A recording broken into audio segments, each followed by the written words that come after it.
Hang on. Wait a minute. Alright, Fletch.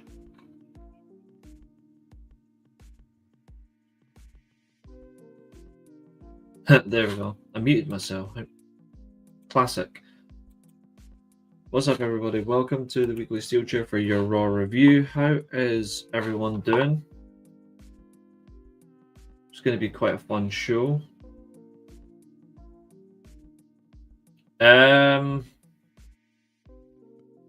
Few things, I suppose. I mean, my only issue is could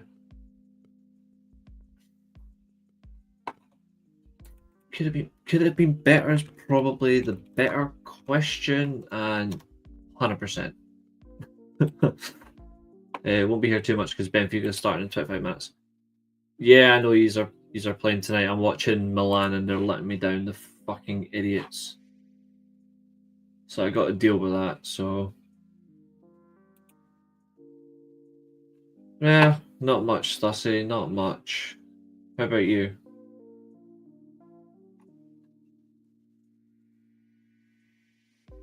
The atypical Samwell local competitor Zayn obviously made his presence felt on Raw last night, so we kind of expected that, didn't we?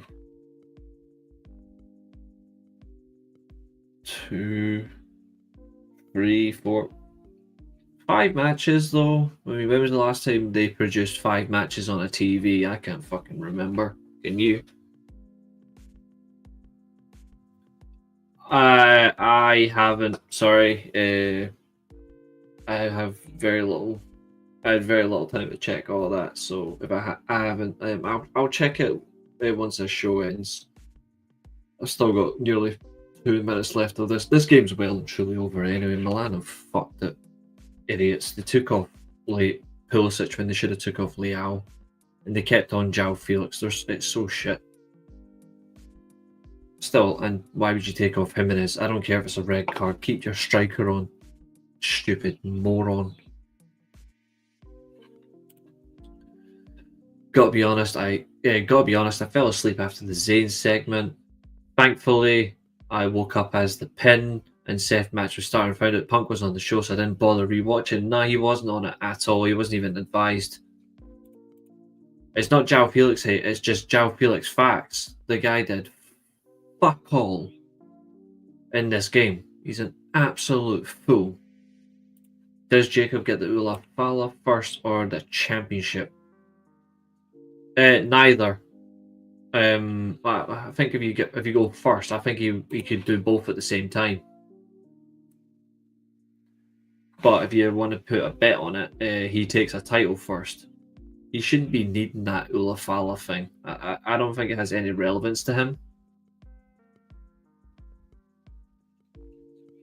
Still got a minute to go. Feyenoord are on the break. Mainan is an absolute psychopath. Why do you not want Jacob as a WWE champ? Just out of curiosity. Which title? I think World Champion works for me.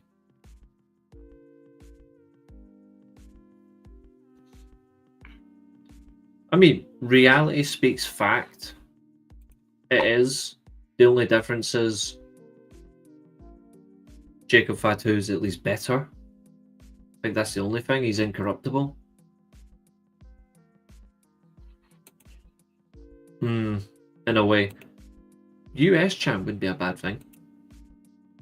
I think the inevitable is he's going to be a world champion though, and rightly so.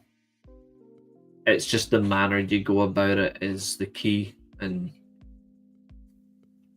how they do it. I don't know. This whistle's about to go. Fuck me, Sir Koikenchow, you've ruined this, mate.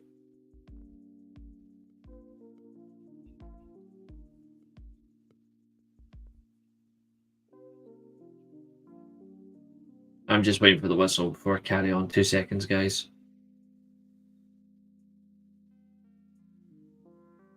Theo Hernandez, you might be the best left back in the world, but Jesus Christ, your level of getting red cards is a joke. Anyway, moving on. I just think WWE doesn't know how to book wrestling. Not unless it's your favourites. well, sorry, I stand by that. I rephrase this. They're favourites. They don't know how to book wrestling. I agree on that level. Bloodline nepotism. Oh, there's so much of that. That family gets around. The amount of legs being spread must be an insanity. Yeah, I agree. It was the right decision. I'm just sick of it as well. I can't stand divers. It's the right decision though. It's just what it's cost the team though. Congratulations to Firenord. Triple H could put the US title on Solo since Nakamura isn't doing anything. Well, when you look at it, we know why Nakamura's not doing anything.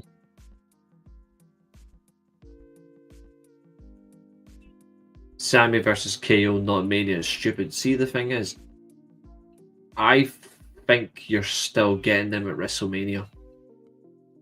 Like, I still think that's going to happen.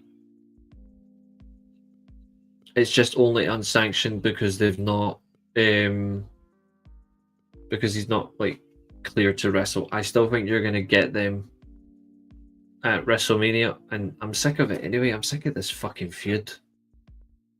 I mean, they said it last night. The fact that it goes back so many years, like, it's a mistake.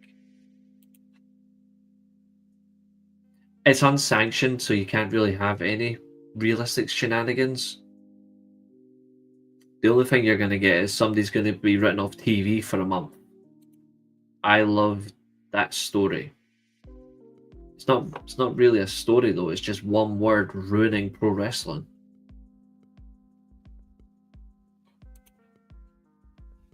Oh, they have. They stole the NFL's way of boring people to death with the constant need to have the commentators talk on every little fiber optic detail and bore us all to death. And when I've watched the NFL and you hear the commentators, all they do is go on and on and on about, well, gee, number 42 got tackled by number 71. Like, they made a tackle. Move on, you stupid fucks. I know. I feel sorry for her that she has to tag team with Tiffany Stratton. Having Bubba Ray Dudley, he's fickle. See the shit that he's pulled this week. Honest to God. That guy's a fucking pleb. I don't like him. I never will.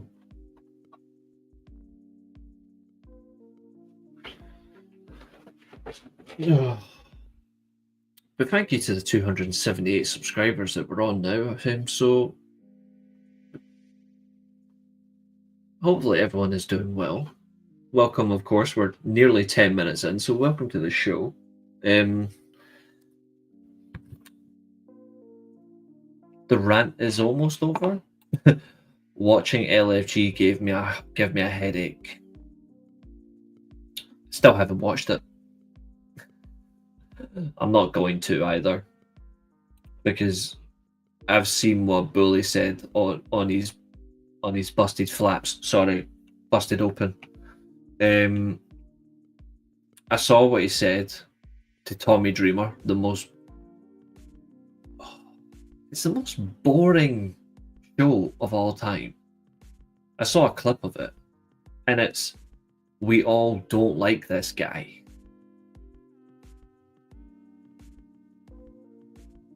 All of them are supposed to be legends.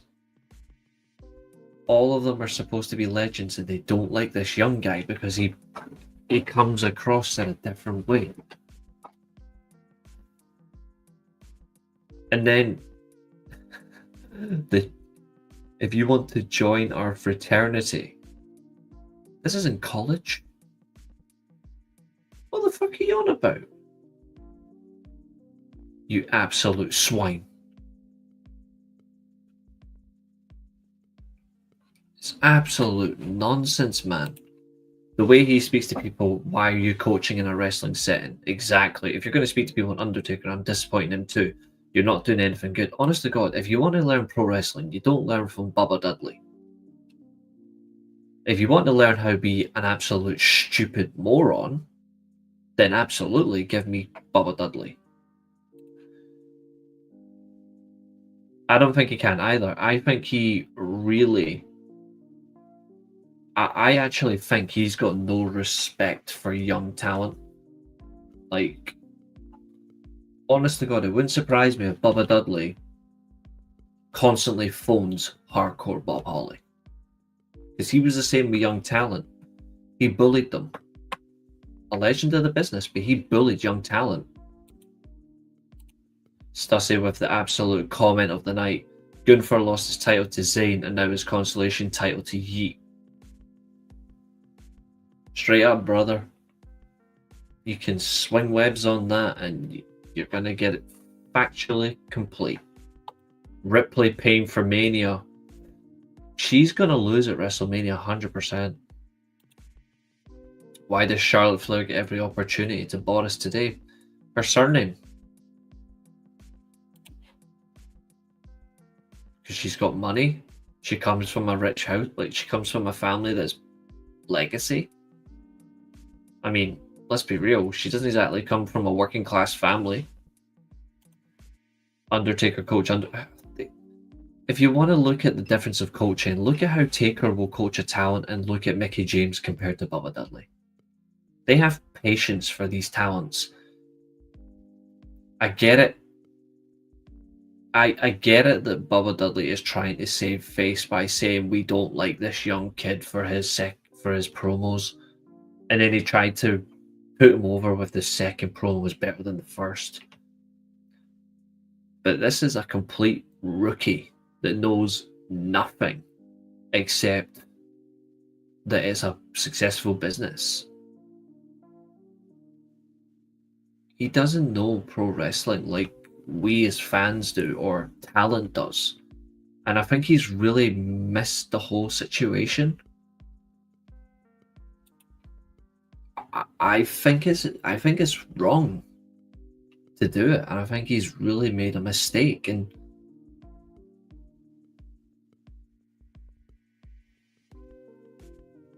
like, I'm not saying treat these guys softly, you know, like that's stupid. You've got to treat them seriously, but also you've got to bear in mind that he's been in the business like 25, 30 years. He's got to remember what he was like learning the business. And also as a fan. You're learning it, not like learning it as a fan is the best thing. Because you know what to expect in a way. But if you're just openly targeting someone because you don't like them, then 100% you're a bully. And I'm glad that the kid called him out. Notice how Bubba couldn't say anything after that. She's always cashing in her Charlotte in the bank. Oh, that's good. Charlotte's not pretty. Charlotte as a talent and as a character is old and boring to watch. Yeah, respectfully, she isn't a looker anymore. I mean, it wasn't really much of my thing anyway. She's not my type. But she isn't much of a looker when she's in a business where she is being passed over. Trish Stratus is like over 10 years her senior, and she looks better than Charlotte Flair. I think that says a lot, don't you? The another thing, stop comparing about Grand Slam small ring, complaining the fact that your women's division is bad. Yeah, the ring size thing, I don't get that at all. I think they were absolutely right to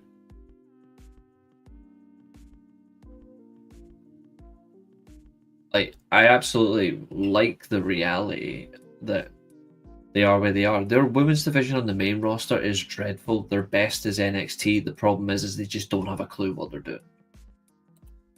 Mickie James despises how despised him. Billy, how come when Undertaker started cursing and doing all these old school BS, they were all just like, look at the fuck I'm doing. Old school matters, but you've also got to take in the fact that it's a different era. Old school has to be applied differently. She won't be for much longer. Yeah. Respect is important. Bully Ray hasn't got mine. He hasn't had mine for a long time. They're going to put the title on live. Yeah. Well, I think you meant live, but yes. She'll regain that piece of shit that she ruined. She'll win that again. Alright, so Monday Night Raw. Monday Night Raw begins with the local compare, Samuel Zayn, kicking off the action with a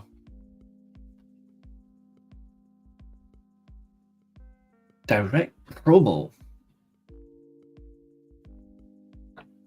about his situation regarding Kevin Owens, and he spoke about their past together, the Indies, NXT, the main roster, WrestleMania main event. He named them all.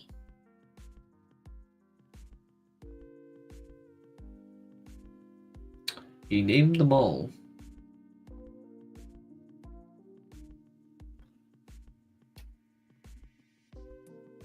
But yet he says he can't forgive him for what he did because he didn't help him. He didn't help him, so you can't forgive him for the package pile driver. Okay, we've heard this a million times before. It's not even funny anymore, you know, like we already know that by the time the year is over, Sami Zayn will be on his knees for Kevin Owens. Whether it be on the front or back, he'll be on his knees for him because he can't help himself. Sami Zayn is a cuck for Kevin Owens. Well, he's a cuck to Kevin Owens' career. Living off him, because let's be real, Kevin Owens, without Kevin Owens, Sami Zayn's nothing. Hope this helps. Things wheelchair tag team wrestlers, you won a tag team title, you're not a world champion. He was a crap world champion. The fact he's won it twice is insulting. They let a fan into the ring. Yeah, they did.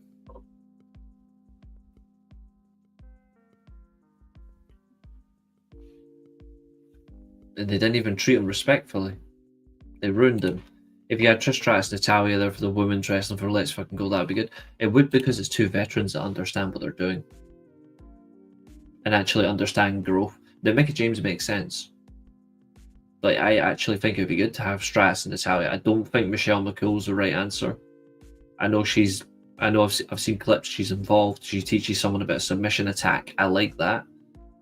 But it's a bit of a conflict of interest when she's going to influence Taker and Taker's going to influence her. I think it's the wrong decision.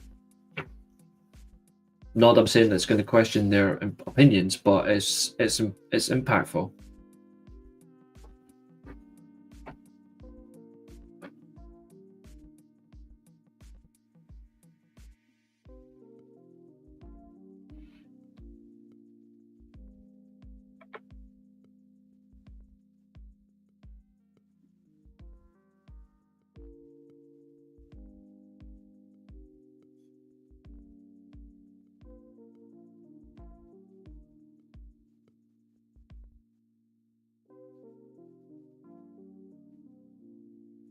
Seconds.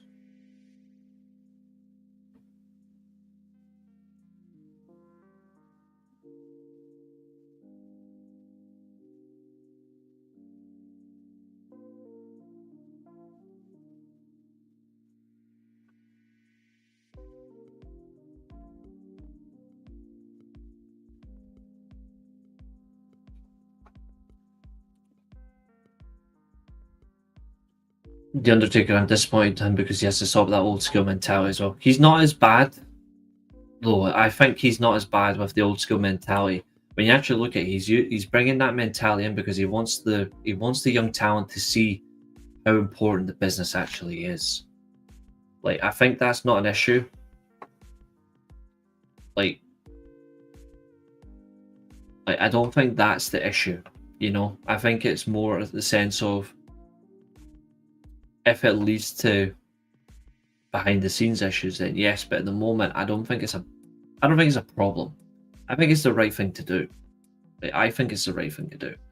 Anyway, back to Raw. So Sami Zayn makes his statement that he makes his statement known. He'll never forgive Kevin Owens, and he's challenged him for Toronto, which we've already said is not going to be the last time. Adam Pearce comes out, walks to the ring, gets up in the ring apron, tells him that he's not getting that match. Repeatedly reiterates that he's been told, Sami Zayn's been told repeatedly by board of directors, Adam Pearce, medical, that he's not fit to compete. The match will not be sanctioned. It will not be authorized. There's 100% chance he's not getting the match at the Elimination Chamber against Kevin Owens. The pride kicks in. Sami Zayn instantly rebuttal saying, well, you've known me for XYZ. You know where this lies.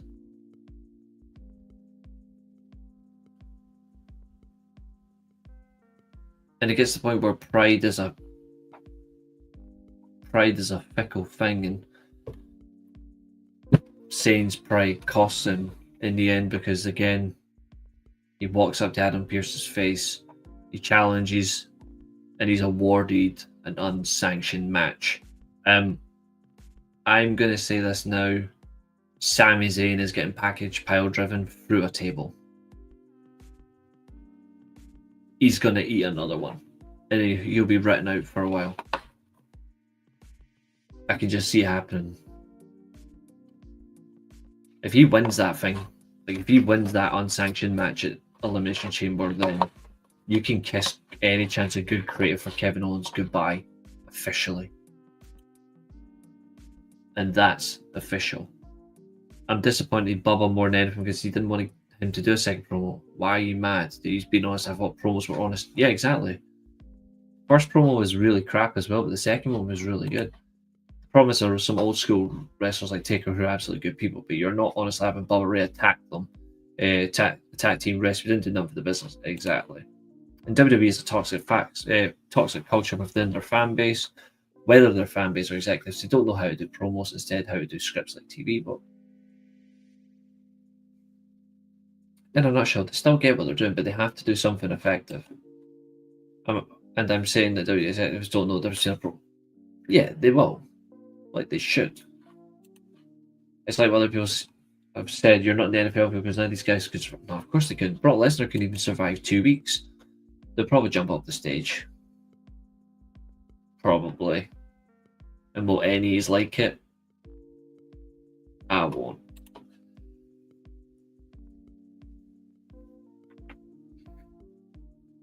I think it's stupid to have it this way anyway. They should delay it all the way to WrestleMania. Match number 1, as you can tell, he's in the thumbnail.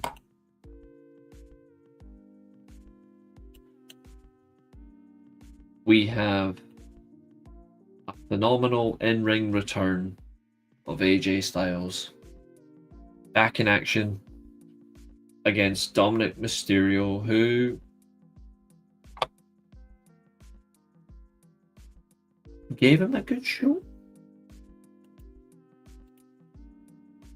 Like, I think when you look at it, I think Mysterio does work better with veterans than he does talent, like his own level, like his own experience level.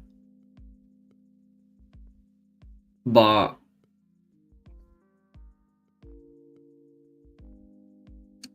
theoretically, does this match have to happen? I'm not sure. I mean, I kind of understand why, but I don't think you get much out of this. What you get more out of this during the post-match segment than you do getting the whole match. I think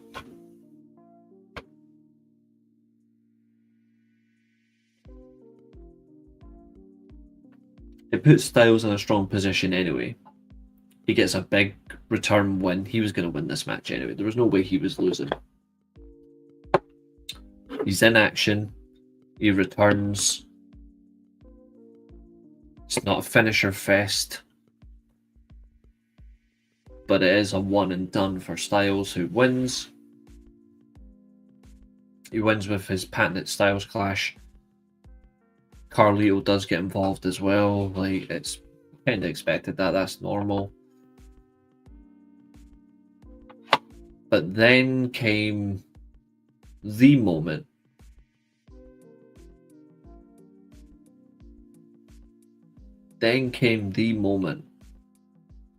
That really stood this apart.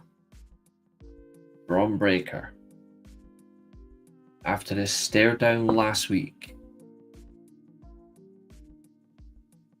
in Nashville with the Phenomenal One, attempts to spear what could well be his next Intercontinental title challenger. He misses, takes out Dominic. Braun Breaker then eats an enziguri to the face, gets thrown out the ring. Styles then tries to grab the title but is not quick enough. Braun Breaker's got two big Intercontinental title matches coming up that aren't even booked. Number one is Styles, and number two is Penta. These are two big matches coming up for Braun Breaker. I don't think he'll win both. I think he's losing one. And I think that's important as well, because this year is all about Braun's run to the world title. Yeah, no one says old school doesn't matter. I think they will aim for it. I don't think he should. I don't think he's a world champion in my eyes. I don't see it. I don't think it's believable. I think he's going to be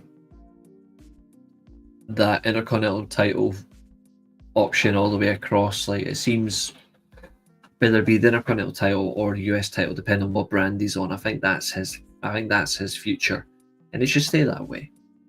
I think that's a good thing. But I believe that he's in this now. Yeah, he's now involved. That spear brings him in.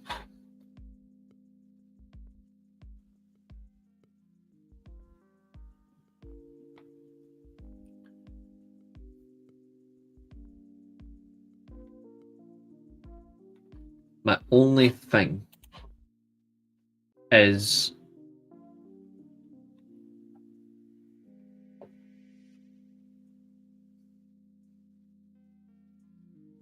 the Elimination Chamber is next weekend.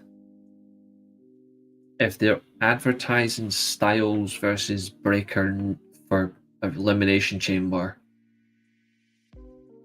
it seems a little bit short.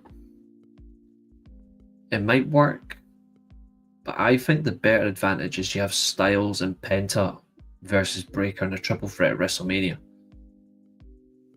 I wouldn't mind this either. I can see this.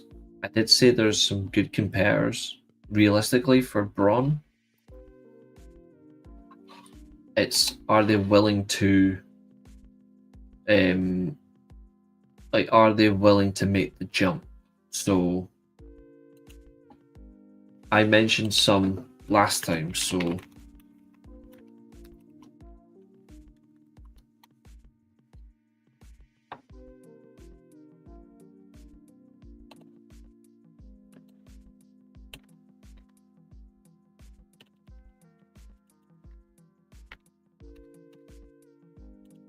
when you look at the names, these are some that could work.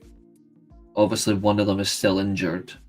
Actually, no, two still injured, sorry, because Bronson Reed's still injured as well. But theoretically, you have these men for your mid-card division. Can we actually make an attempt to try and improve it? Because they haven't for a long time. And people are getting angry. Like, people are getting angry that this title is being mistreated again.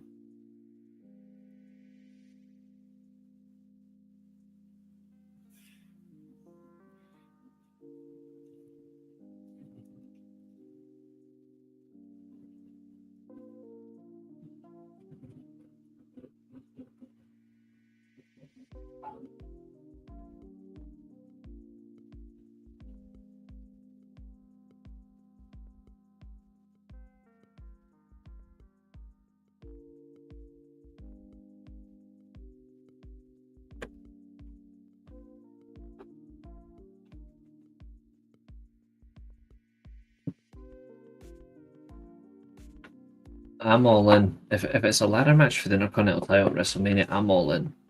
Dial me in.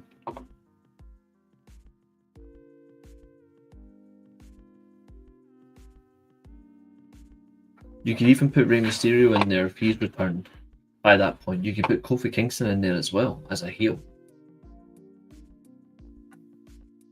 Make some effort. It's not hard.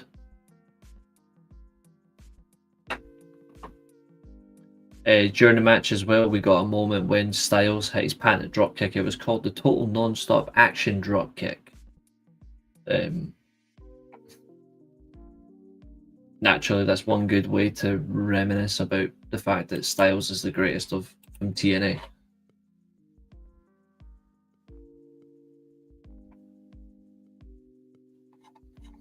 I found Pat McAfee's story about Mysterio odd. I mean, it is true, but it's just odd. The man's weird. Seems like most of the matches are being set up to be multi-man. I agree. From phenomenal to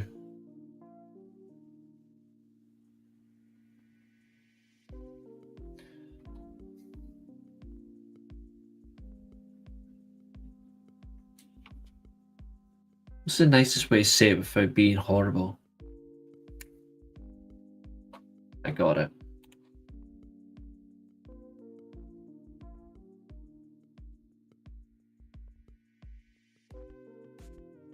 I need this one.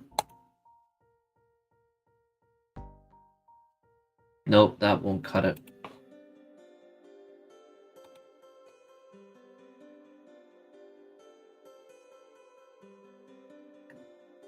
Yeah, spot on, Stussy. Or as I like to call it, from phenomenal to utter pointless. One, what is the point of having this match? You've now got a babyface versus babyface title match for a title that's yet to be remotely noted of interest. You're welcome, Daniel. What for? Or are you just saying cheers as in hello, which is just as fine.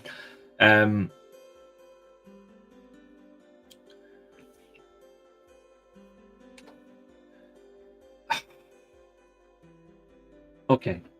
The women's Intercontinental title on paper is a brilliant idea because they need a women's mid-card championship. We get that. Just remember that when you put the title on someone, make it someone who actually knows what they're doing. Because Lyra Valkyria,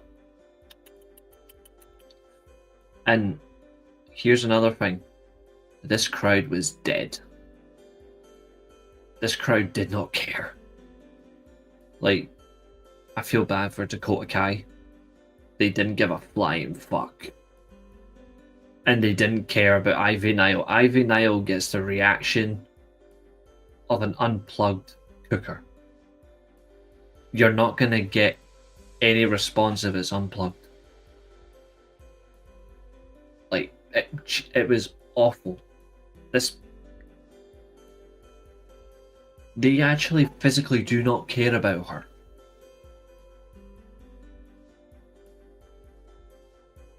And yeah, exactly. She's not. Like, what exactly is she meant to be doing? Like, she's a horrible champion. I'm sorry, I know that might sound harsh, but it's true. Like, she does nothing. This title means F all. It's dead already. Oh, it's going to be like that.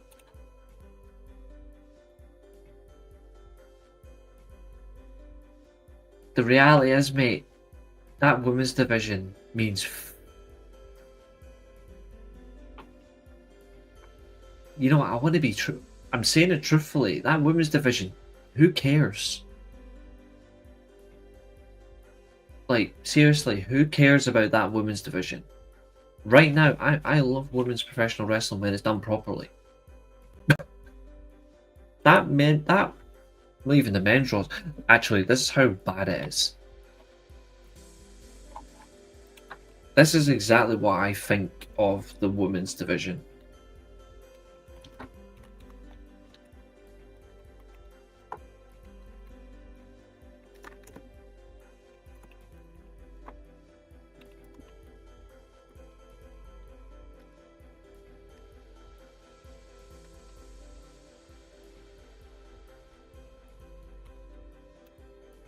This is going to come across as very harsh, but it's actually the way it's being booked, you can see it.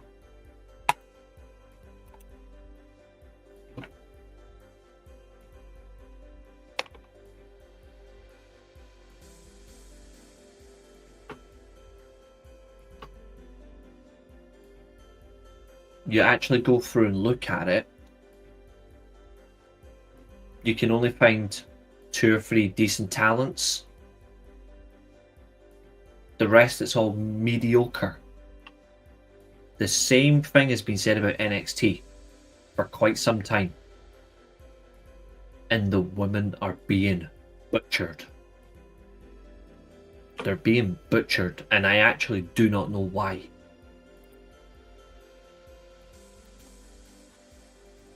Like, I actually physically can't do it. I actually cannot see the concept of where they're going. It's horrific.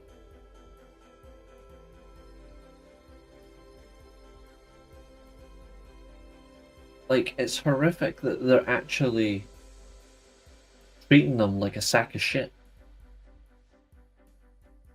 If you're a woman on that main roster,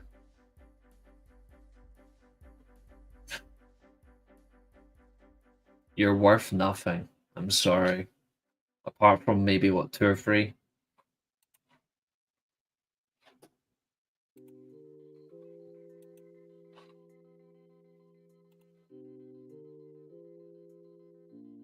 It's certainly good. I'll tell you what's harsh. Well, not harsh about it, but the reality is it's only got 4 top talents. Maybe 5, but one of them's about to go to Raw, and she's about to get buried.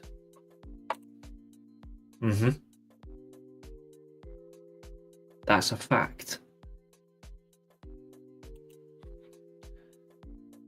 Now, there was one thing that I did like from this match, though. I will say this. So again, I'm honest. I can't hate everything. Not that I do, but I still have to be honest, don't I? I really liked the way the match actually concluded last night. I actually like the way that it concluded. I like the way that Dakota Kai won she did botch the Code Red backbreaker. She did botch that. She'll admit herself, she botched that. Ivy Nile didn't help either way, but it's a botch. But she made up for it with that rope stomp on the back of the neck. Like, she made up for that. That is much more effective. Even though I like the aesthetic and the delivery of the Code Red backbreaker, I actually think for Dakota Kai, that rope hanging stomp is a good setup for how the match ended. Like, I actually praise that change. That's a good way to mix it up.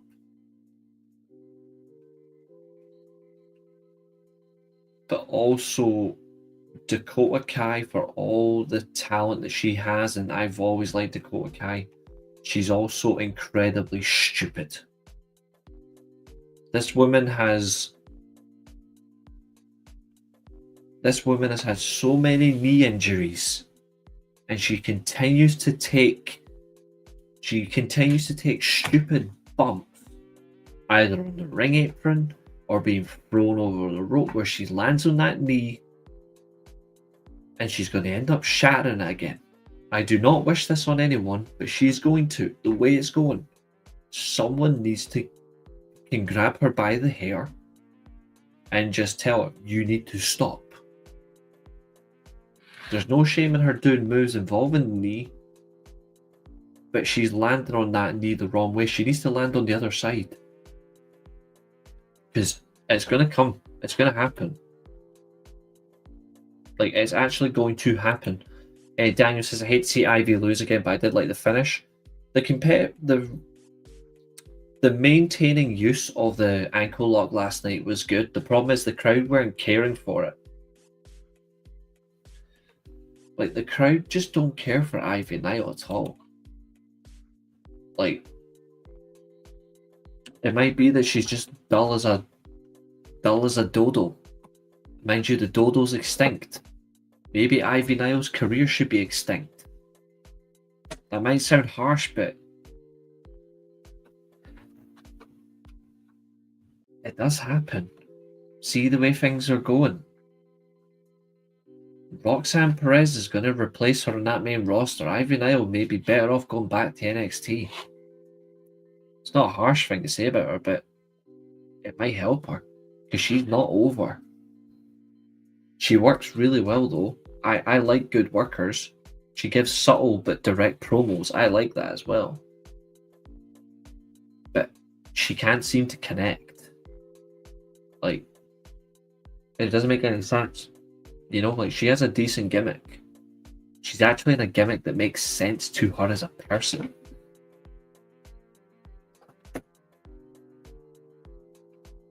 It's not just on her, but she is being fumbled. She's being fumbled. That stomp was so brutal. The ref made sure she was alive. Yeah, she did. To be fair, he did that. Yeah, it was a good sell. She's very reckless. We doing Chad versus Penta. I see it, but I don't think that's the Mania match we need. I think they should be to get involved in Mania, but I would have them in a multi-man. Chad Gable should still be competing to an extent for the IC title. But then again, though, Chad Gable's on SmackDown. Was not the, as you've already corrected, you are not the biggest Roxanne Perez fan. But slowly she's turning me around. She's doing well. I think he's going to AEW.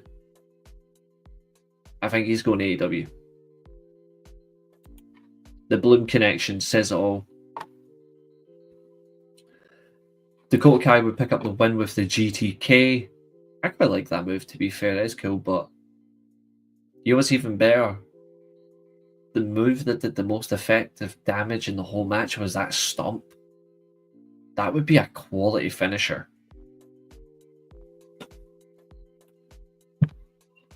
Like, it would really do something.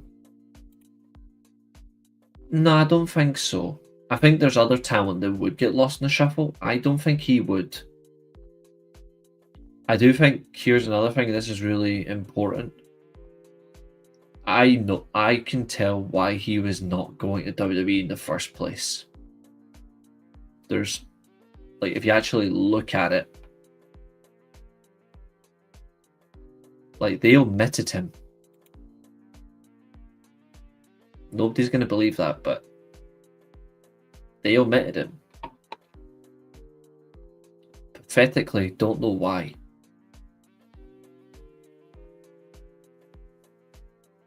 Shame, really. They've missed out. He's incredible. Okay.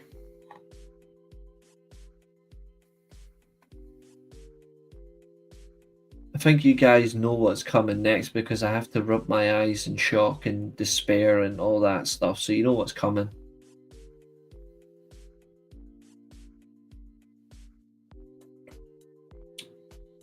Safe to say the worst segment of last night's Raw.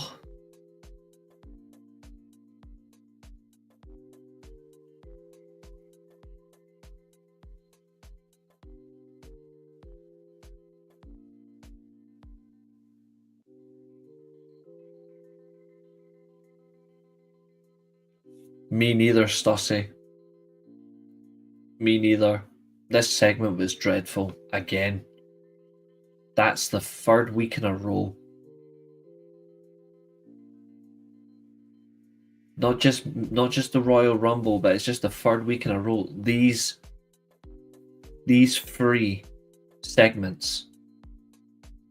Oh, I am sick to death of Gunther and Jey Uso.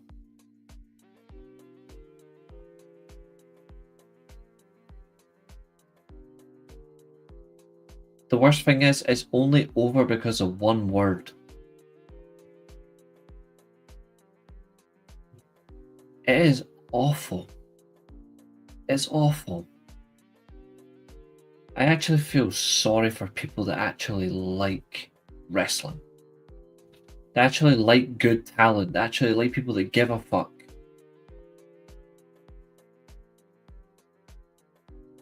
Imagine you've got this. Let's go through them all.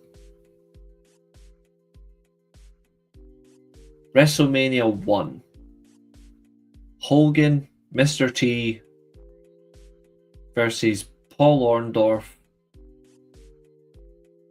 and Roddy Piper. WrestleMania 2, King Kong Bundy versus Hulk Hogan, the Steel Cage. WrestleMania 3, Andre versus Hogan. WrestleMania 4, Ted DiBiase versus Macho Man Randy Savage. WrestleMania 5, Macho Man versus Hulk Hogan. WrestleMania 6, Ultimate Warrior versus Hulk Hogan, title versus title. WrestleMania 7, the worst WrestleMania main event. Well, one of them. One of the worst WrestleMania main events, but for me, this thing needs erased from history. Hulk Hogan versus Sergeant Slaughter. WrestleMania 8. DQ finish for pathetic WrestleMania. WrestleMania 9. Hogan steals the title because he just wants to, and he refused to put over the best talent in the company. WrestleMania 10. Bam Bam Bigelow has to put over a clown. WrestleMania 11 is that, by the way. Well, WrestleMania 10 is Hart versus Yokozuna. WrestleMania 11 is Bam Bam Bigelow. WrestleMania 12, 60-minute Iron Man match that went about 69 minutes in total. WrestleMania 13, Taker versus Sid. WrestleMania 14, Austin versus HBK. WrestleMania 15, Austin versus Rock 1. WrestleMania 2000, a fatal 4-way that shouldn't have been a fatal 4-way anyway. WrestleMania 17, Rock versus Austin 2. WrestleMania 18, Triple H versus Chris Jericho. WrestleMania 19, Lesnar versus Angle. WrestleMania 20, that triple threat match. The world title triple threat match. WrestleMania 21, Batista versus Triple H. WrestleMania 22, Cena versus Triple H. WrestleMania 23, HBK versus John Cena. WrestleMania 24, Edge versus Undertaker. WrestleMania 25, Triple H versus Randy Orton. WrestleMania 26, The Undertaker versus Shawn Michaels. WrestleMania 27, a restarted match, Miz versus John Cena. WrestleMania 28, Rock versus Cena. WrestleMania 29, Rock versus Cena. WrestleMania 30, triple threat match. WrestleMania 31, Rollins steals the title. WrestleMania 32, the worst main event of all time. Roman Reigns versus Triple H in the most boring match I've ever seen for a world title anyway. WrestleMania 33, you already know that one.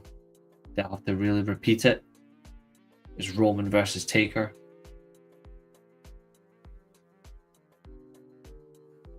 WrestleMania 34, again.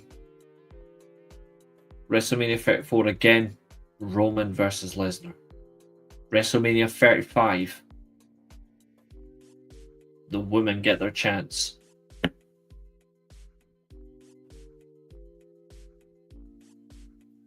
So on, so forth, so forth.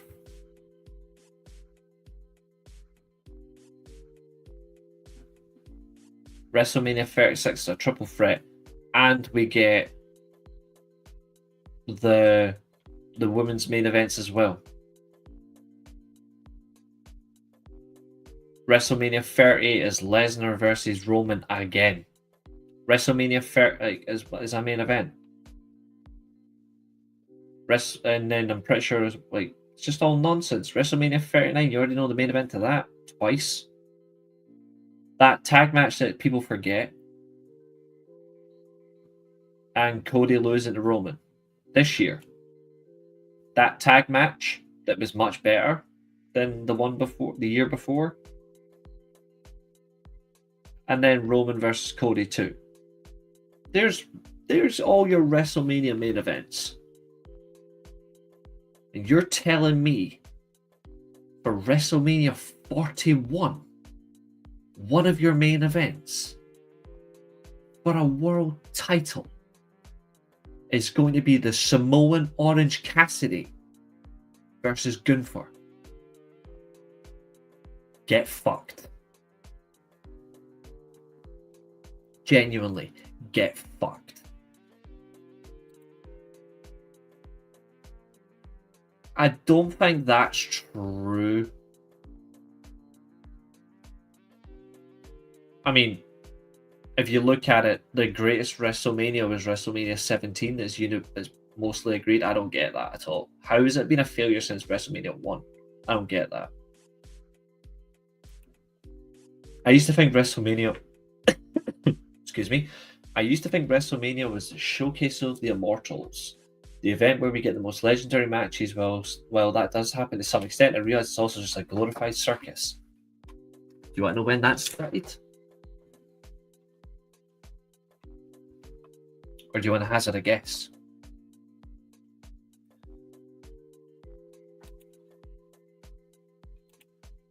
To some extent.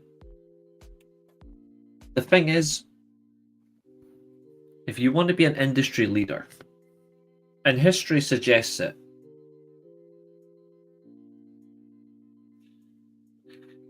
you can be the best in production. Are you really the best in the ring?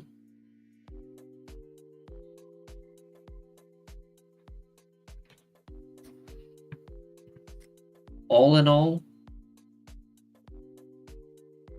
you can get over with the word yeet, no problem. But you are not world championship material. And I don't give a bloody care in the world for anybody that thinks Jey Uso deserves to be world champion.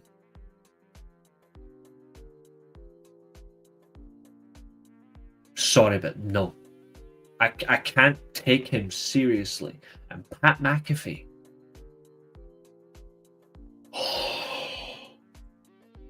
He is the worst commentator of all time. He is actually taking Mike Adamley's position as worst commentator to the new level. He is awful.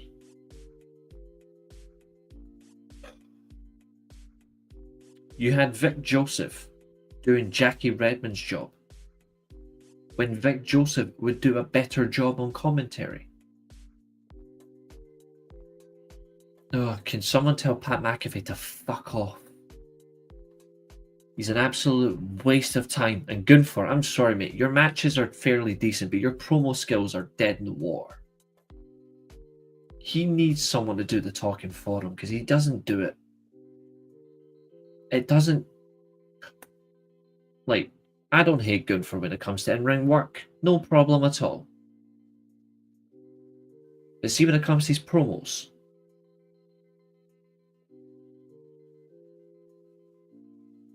nah. It just doesn't work. Where's The Rock to take away a Rumble winner's title shot? I know. I'm not going to do a David LaGreca. I'm not going to get on my knees. But I'm just going to pray that someone has decency to just phone him.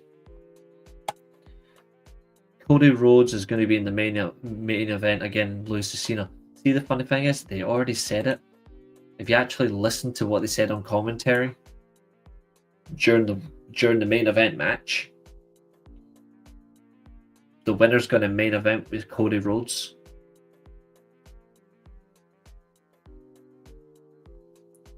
If it were up to me, because unfortunately it's on the card, Jey Uso, he should open night one WrestleMania. He shouldn't be a main event match.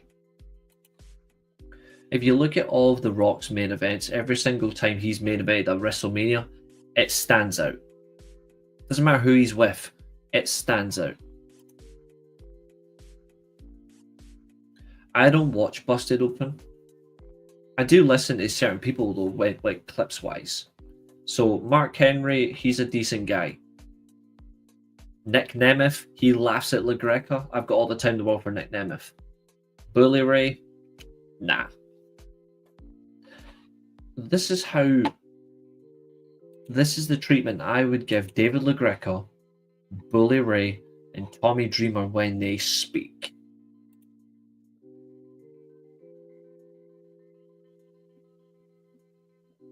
I'll play again.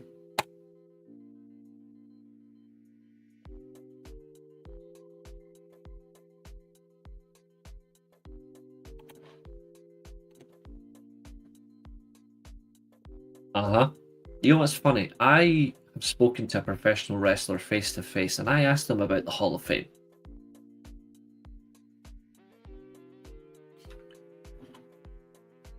I've spoken to somebody that I consider a legend in the business. Not an interview, just a face to face at a meet and greet. I asked him a question about the Hall of Fame, and he said he doesn't give a shit about Hall of Fames. Because exactly this, they offer nothing.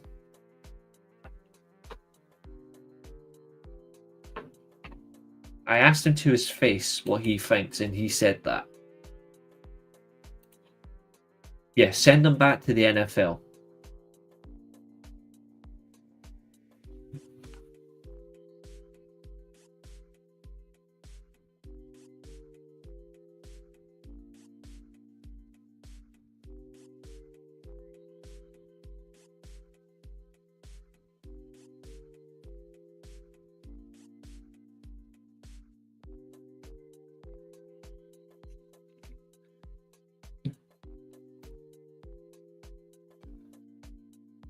I know. You know what they should do? See if he wins it. The Rock should just come out and say, thanks for the win, but you're going to defend it right now.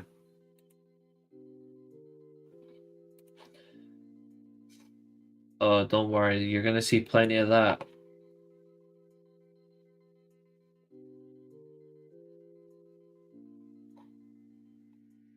Up next on Raw, another one of my personal favorites is in action. He might be wearing red, but he saw red throughout most of this match. It is Penta.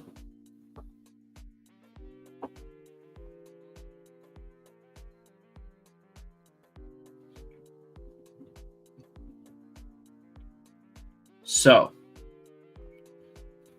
was his match with Pete Dunne this time better than the first?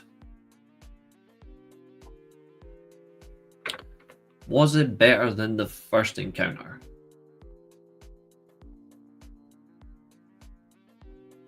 So we're only going back a few weeks. A few weeks ago, Penta, it wasn't as 50-50 as this match was. This match wasn't as the last one. The last one was 50-50. This one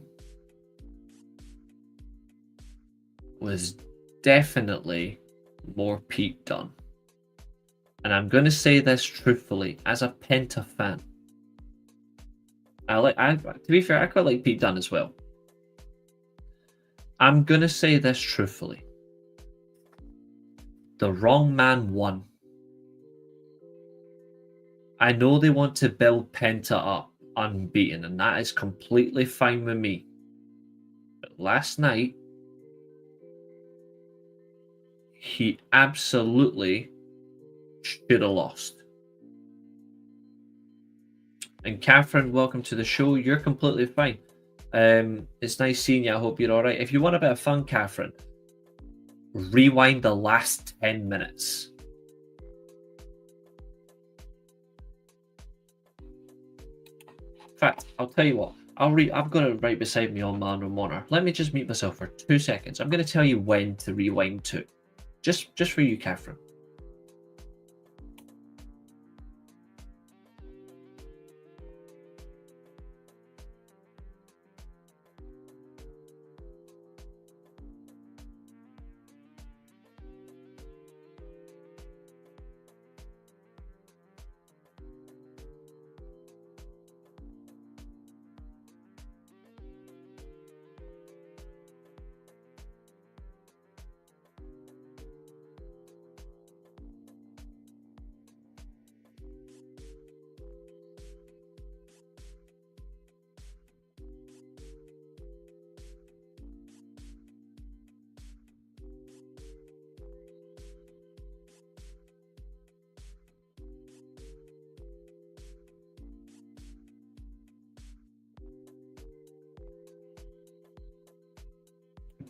There you have it. Rewind just 17 minutes, 45 seconds of this show. Just 17 minutes. Go back 17 minutes. And you'll hear my rant on that shitty Gunther and Jey Uso segment. And all the WrestleMania main events being named, and then me slamming into that as well. And also, here's another thing as well. Where's this apparent hype? Where is this apparent hype for WrestleMania? There isn't any. What is this?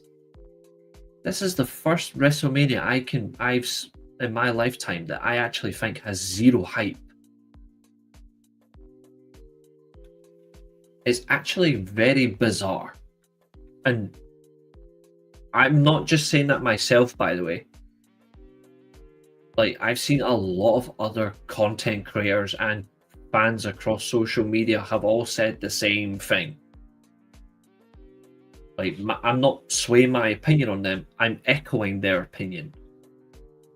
This whole build up to WrestleMania, the booking for the past four weeks in a row, it's been very, very lackluster. It's the only thing that's hype about WrestleMania is the venue, which you're going into your biggest show of the year, and there's absolutely nothing. And before people say just wait till after Elimination Chamber and all that, you can't say that. Like, the Elimination Chamber is part of the road to WrestleMania. How can you not? How can you honestly say wait till after that show? The minute that show ends, there's 30 days till WrestleMania. There's 60 days, guys. 60.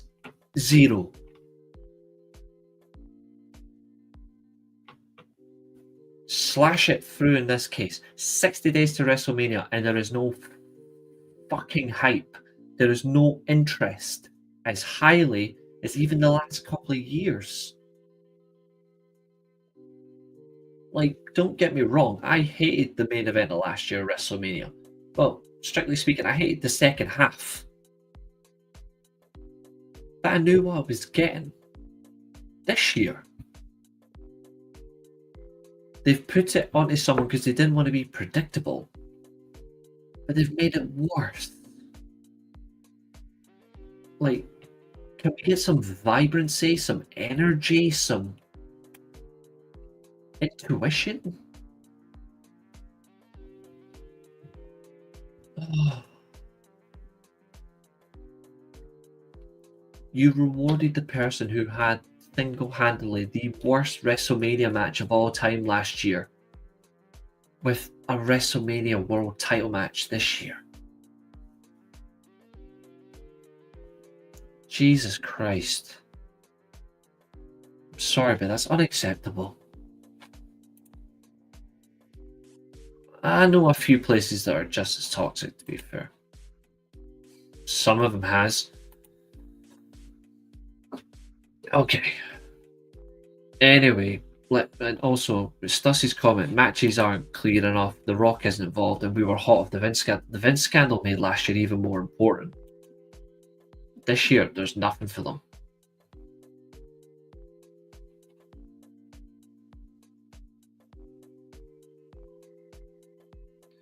And guys, I don't come into these reviews saying, oh, by the way, I'm watching Raw and SmackDown because I'm watching them to be shit.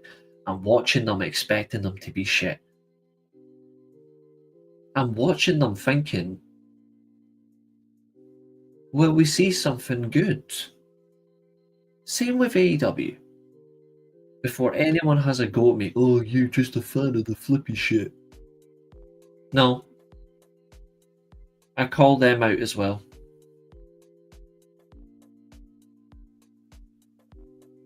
I call out every single promotion. I still love pro wrestling, but I don't know. I refuse to not hold any one of those fuckers accountable.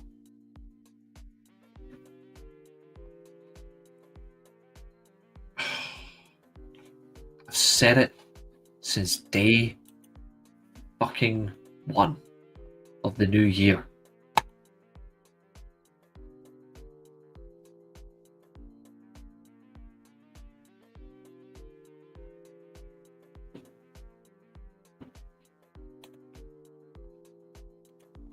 Call out my own personal favourites. I call out my own the companies I love. Not my own. I wish I owned one of them. I don't. That's why I nearly said my own company. Company that I perhaps love the most. Funny thing is, I love WWE. I love AEW. I love TNA. I love New Japan. But they've all been crazy. They could do a whole lot better, even when they're doing well.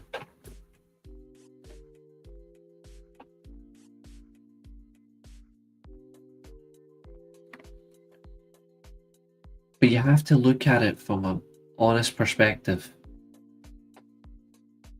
Now, I said there just now that Penta should have lost last night. It's not because he's not good enough. It's not that Penta isn't good enough that he should have lost to Pete Dunne. It's actually, it makes his story better if he did lose. Punk is my favourite wrestler and he got screwed this year. Should have just won the Rumble challenge. Exactly, he should have. But no. They have to put him in the Elimination Chamber to get to WrestleMania. Gunther's feud with CM Punk would have actually done more for Gunther than anything else. He's been set to the slaughter.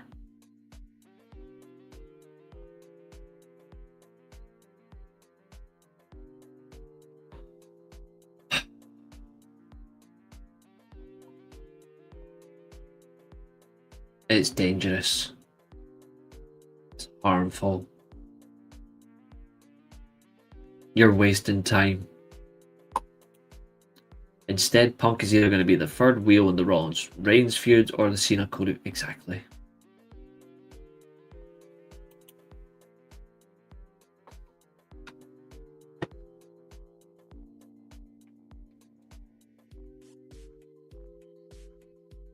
Newsflash, CM Punk is a star, but he hasn't got a lot of time left.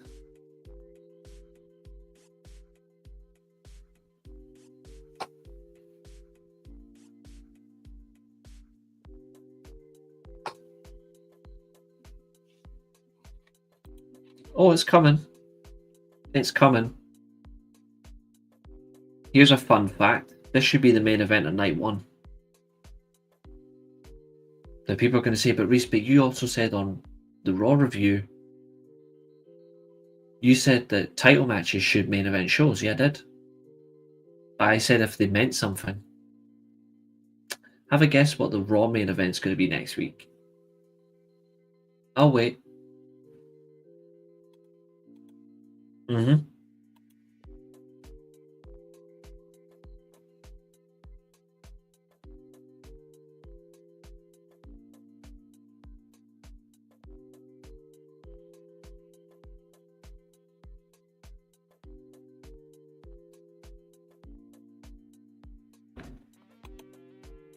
It's the Punk favor.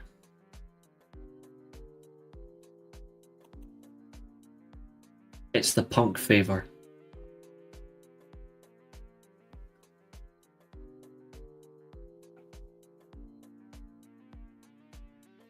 Yeah, I echo that statement. I hope you're feeling better, mate.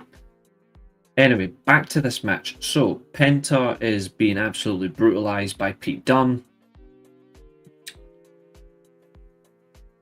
Pete Dunne reflects on himself. Like I said, this match was not as 50-50 as it was the first time. It is Pete Dunne's in full control. Pete Dunne, the joint manipulation several times in this match, but does not get the win. The win, again, goes to Penta by pinfall, the Penta driver, after using as a battering ram because he had to come out at ringside. Ludwig Kaiser is hit by a tossed Pete Dunne. We get the pinfall cover. Bang, bang, bang. Ludwig Kaiser gets in the ring, attacks Penta, beats into him, and then we get Pete Dunne and Kaiser into a Topic on Hilo. See what? You know what the reality is? That's 3 of your Intercontinental title challengers right there, by the way. And guess what's going to happen to them?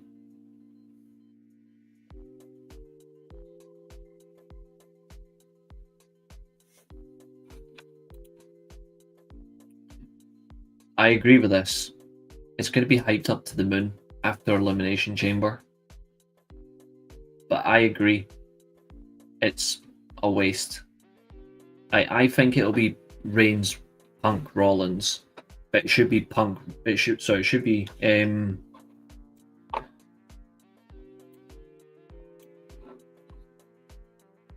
it should be Reigns versus Rollins. Punk should be on a world title match on his own. If Punk's smart, use that favor and steal the title from Jey Uso. I don't care if he turns heel doing it. Because if Jey Uso takes that world title at WrestleMania, they are in for a shock.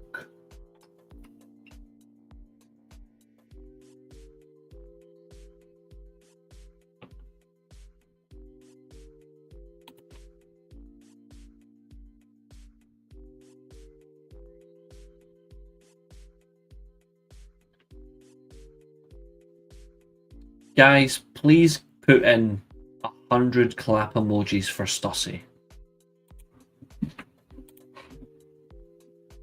Yep. To be honest, so am I. It's going to lead to the inevitable. Sadly. You should have done. But it's all about the hard times. We didn't need it. Let's be real, that first Mania loss was not about hard times. That first Mania loss was so Roman can get past 1,000.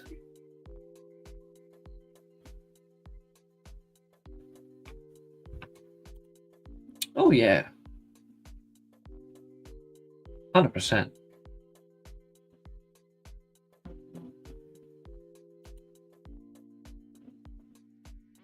when you're in the ring with Cena, unless you're an established star, and this is a fact I'm going to point out right now because it's happened over the years and there's evidence to support this.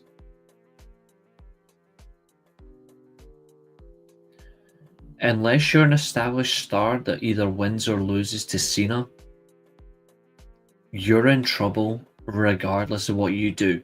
Just look at Austin Theory. Look at Solo Sikoa. Look at Wade Barrett in 2011.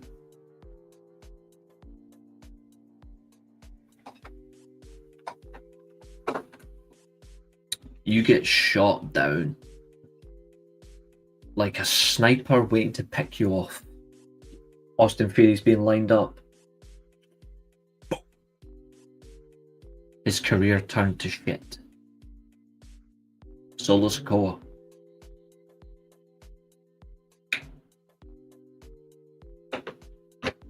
Now he wants to be a wannabe godfather. And nobody takes him seriously because his cousin's a better wrestler and a better talent.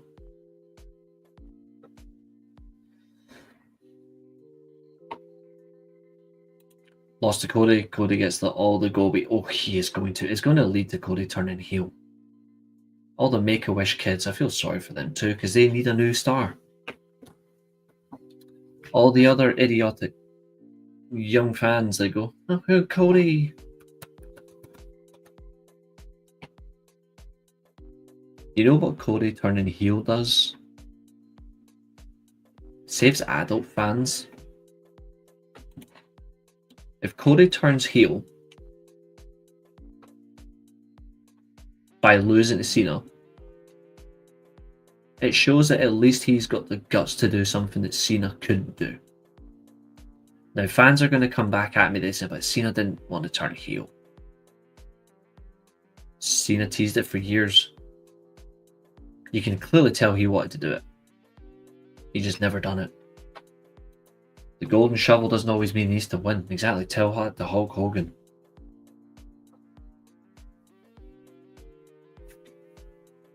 Speaking of Hulk Hogan, an hour and 18 minutes into the show, we can now use this meme, even though he's been mentioned a few times. It's got to be relevant. When Hogan is mentioned,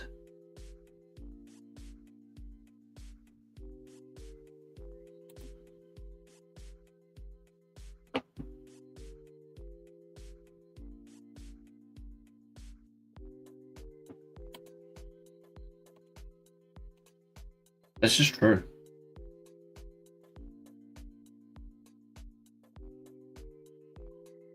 Even the build up to WrestleMania 34 with The Undertaker, they didn't even turn him heel for that. I mean, not gonna lie, that would have been the smartest thing they've ever done. Either you turn him heel against RVD, or you turn him heel against The Undertaker. We got none of that.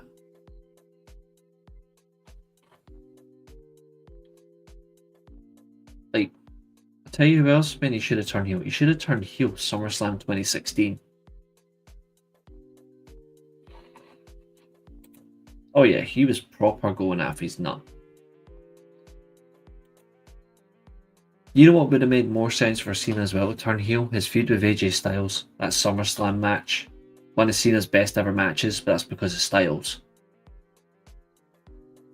Styles beats him clean, comfortably. Beat him comfortably. But Cena's whole build-up was berating Styles about he was built for the WWE, not the indie scene. AJ Styles was built for anything, but he chose to grind and graft a different way. That's a heel promo.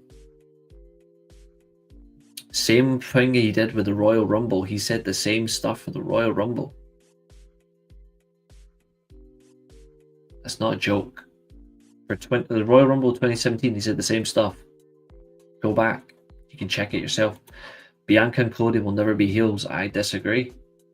They will be. Not immediately, but they will be. Up next, a second banner of importance.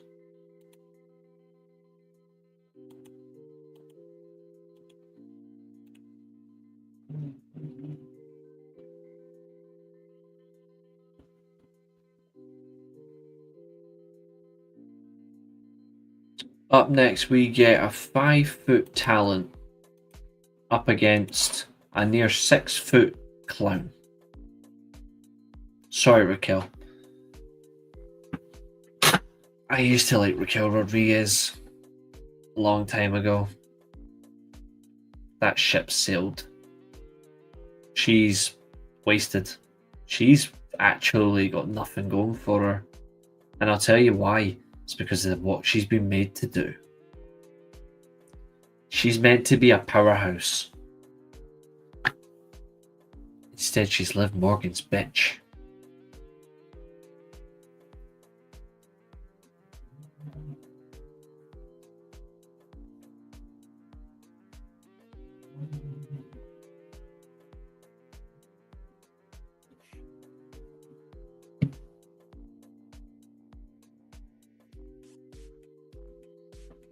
Tell you one thing, Roxanne Perez in the build up to this one has exactly what she needs. She's got the backup that she never asked for that was going anyway because of that video segment. Now, Roxanne Perez, I know Catherine doesn't like her. Yeah, I did hear that. Did you also see that she made the same announcement twice?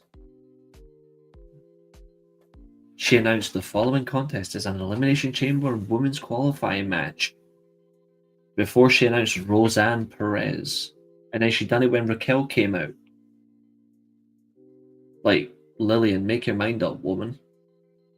Like, you've already announced the match. Just announce the big giant that Braun Strowman couldn't keep. I don't like her new look. Like, Raquel Rodriguez used to have an amazing look. See if this is the Raquel Rodriguez that used to be awesome. Let me show you.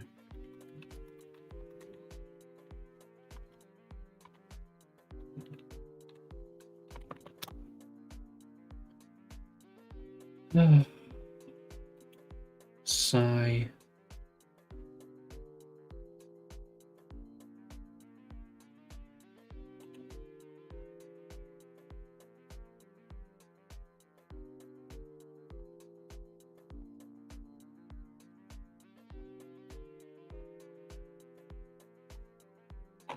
Two seconds. Let me get what I'm looking for.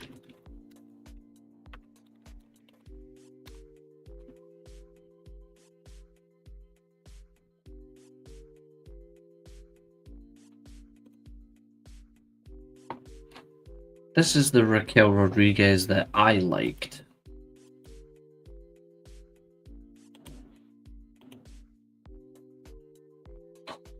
This one.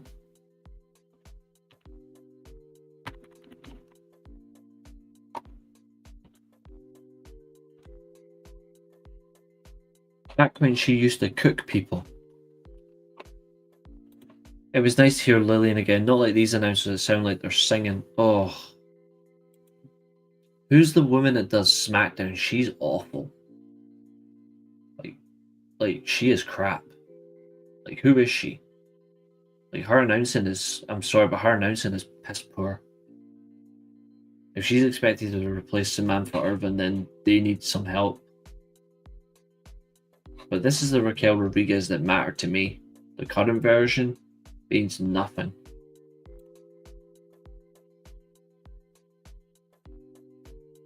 It's like seeing hell flash before me.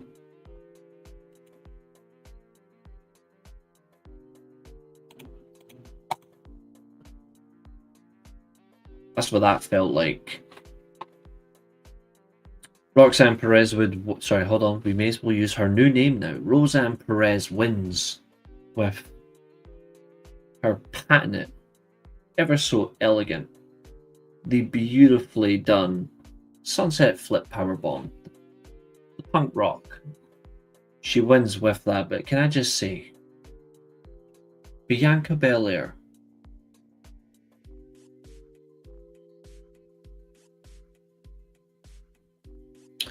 Now, I'm a big fan of Misfits. That put me off cheerleaders.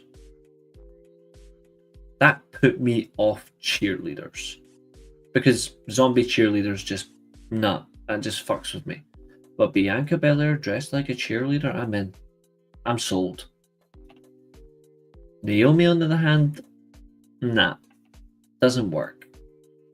It looks crap. But Bianca Belair just understands. Authenticity is real with her. She's a real one. She gets it.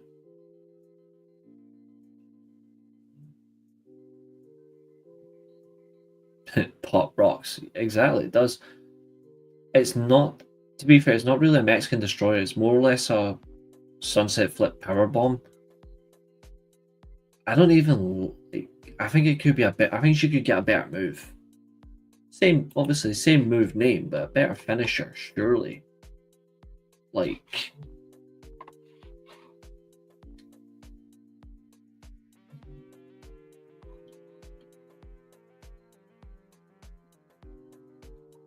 I don't know, but maybe something better than that. It doesn't look as, that move doesn't look like it's going to hurt you.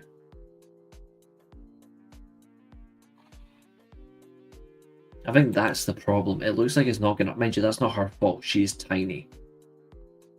But it doesn't look like it's going to hurt. I think that's something that has to be considered.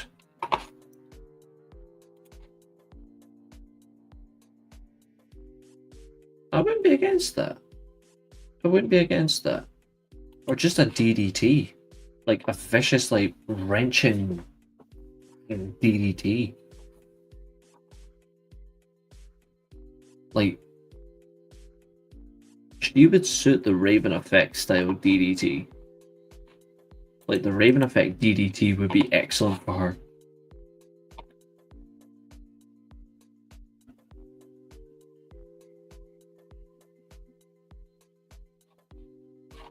Yeah, I haven't bought it either. It doesn't work.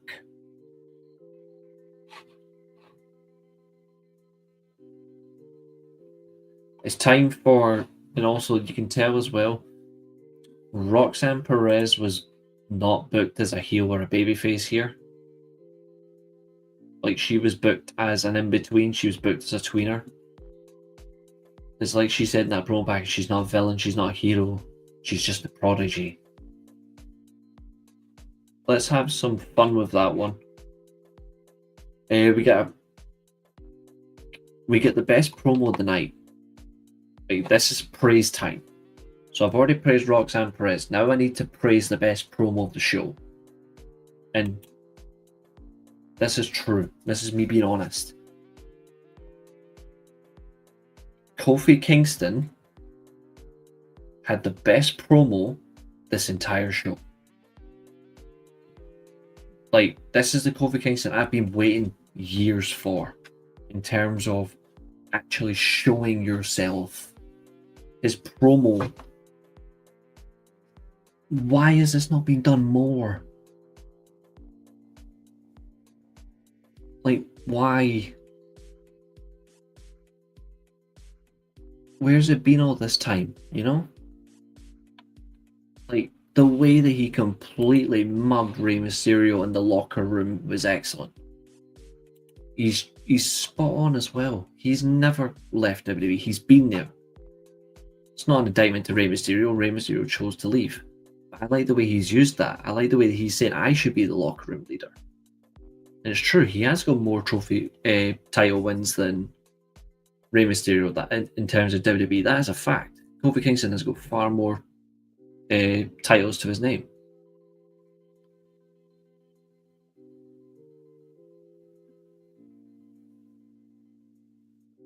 But I don't like, the only thing about his promo I don't like is the fact that this is not going to be something of relevant. No, he does. He has more singles wins as well. He does. His US titles, his Intercontinental titles, they all add up more for him than Mysterio. Mysterio, 2-time Intercontinental champion, 2-time US champion. He's won the world title 3 times and 1 WWE title. Like, Kofi Kingston outranks him by a landslide. I'll actually show you just the major difference. Now I'm saying WWE specifically because that's what he mentioned, so you've got to use the context. Kofi Kingston.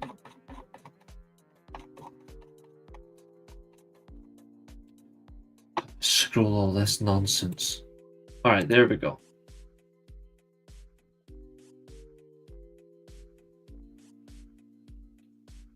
This is Kofi Kingston. World champion. 4-time Intercontinental champion.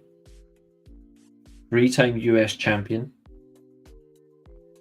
So there's 10 singles already. Plus 1, 8, 15 tag team titles on the main roster, plus the NXT tag team title.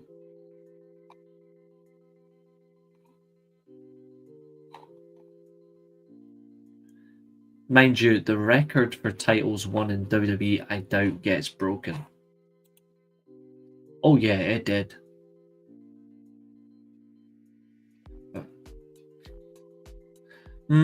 His first reign, to be fair, was a bit of a distance.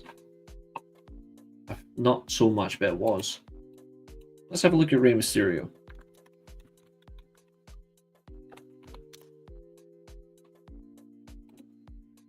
If he's trying to imply singles, then he is busted, but Mysterio does have a lot of titles. So let's have a look at Mysterio's titles. Just WWE. There we go. Let's have a look. How many have you won? So 3-time Cruiserweight champion, 3-time US champion, that's 6. 2-time Intercontinental champion, that's 8. There's 11 singles runs. 11 singles runs, okay. Plus 4 tag team titles, so that's 15 championships. To Kofi Kingston's 23. The only thing that goes in his favour, though, this is the one thing that Kofi will never have: the Royal Rumble. That will always outlive Kofi, though. But in terms of most titles in WWE,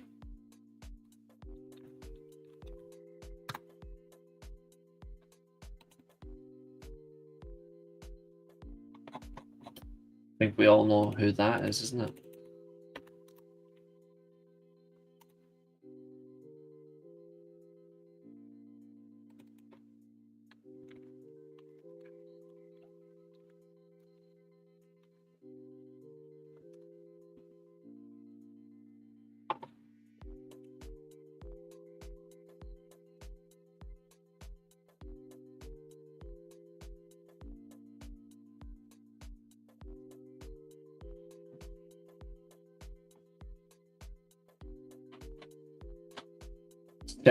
Certain fan base isn't going to like this, but this is a fact.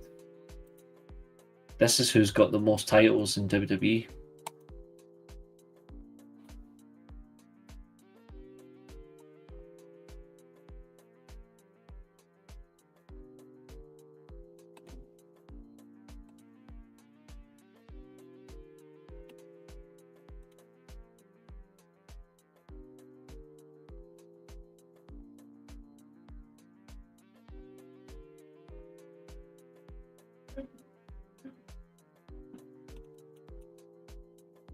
Wild. Yeah, that was nonsense. I don't count Cena's win for that either. Worst worked match.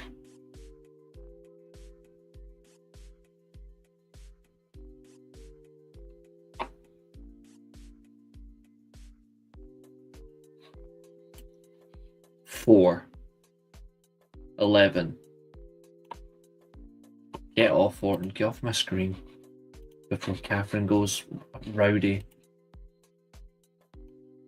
4, 11, 16, 17, 29,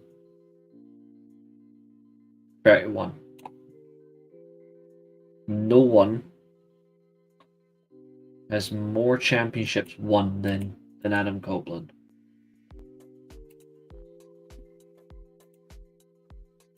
It's madness. Like, that's pure madness. But it also proves the point. How far they're willing to go to make things better. Kofi Kingston feud was promos as the start of actually buying into someone. Until you bring out LWO and then you completely ruin it. But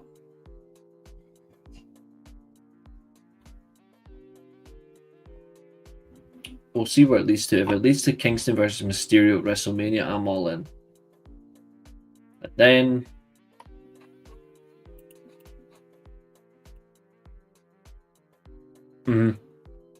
he just fit. You know what I mean? Like he just got it. Like he's still got the greatest theme song. He's got an amazing interaction with fans. He's got a great creative mind.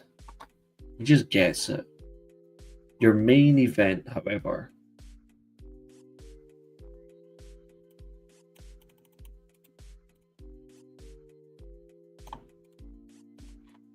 this is where Stussy gets to laugh.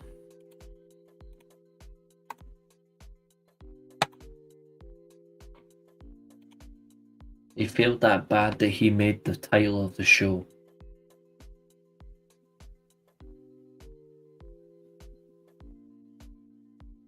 He fails that bad that he made the title of the show. Predictable booking 101. We know that Seth Rollins was going to win. It was the wrong call.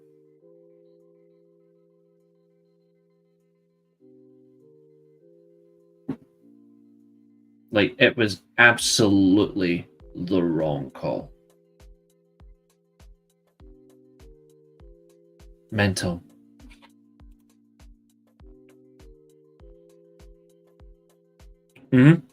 That's true.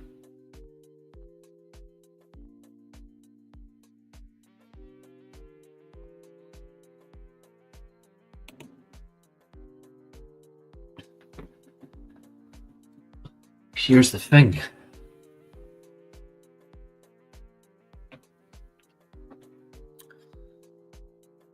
If you're not professional wrestling anymore, why do you keep saying it on commentary?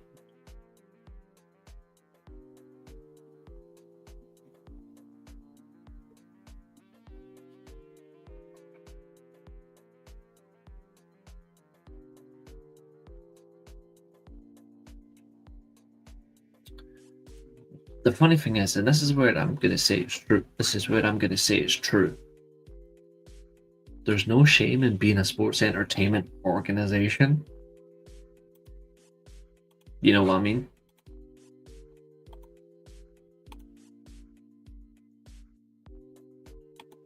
Like, there's not.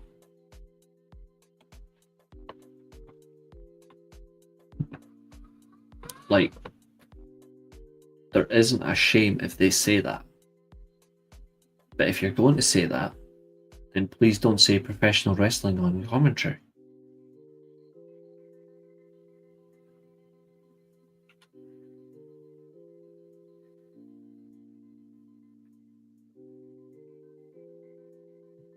It's not hard.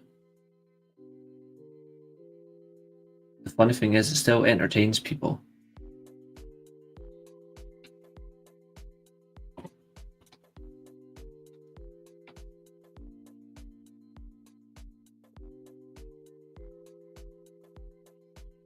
Oh, don't worry, they're not trying to make themselves look like that. They've already got the money. They're staying as they are.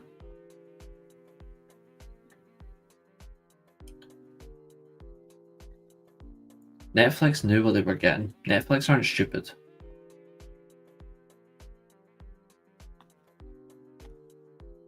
Like Netflix aren't stupid. They know what they're doing. They knew what they were bringing in. Here's the thing.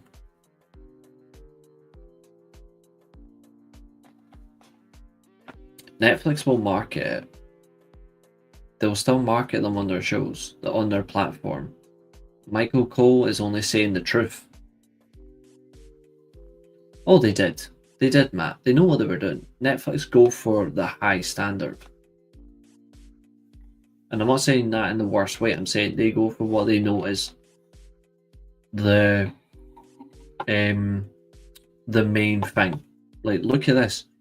Does Netflix have the NBA? No, but they've got the NFL. They go for what matters to them, or what they perceive matters to them.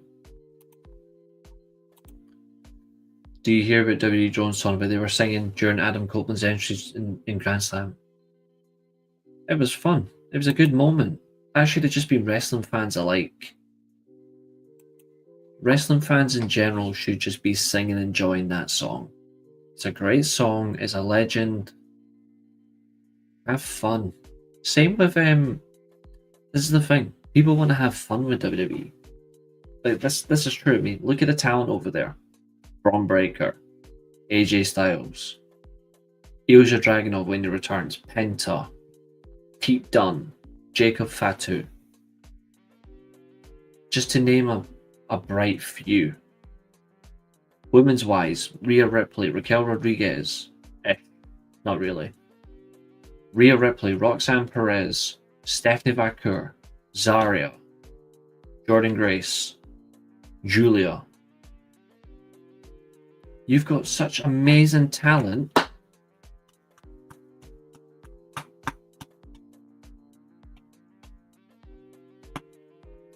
You've got such amazing talent, but yet you hold some of them back. You should never hold someone back. No company should hold anyone back. That goes the same for AEW, it goes the same for TNA. Don't hold them back. The nicest male wrestlers, Adam Copeland, yes. Kenny Omega, yes. Steve Austin, no. Rey Mysterio, yes. When you hear about resignations, that's Netflix saying someone bought the... There's always going to be that, though. There's nothing new. Like, that's nothing new.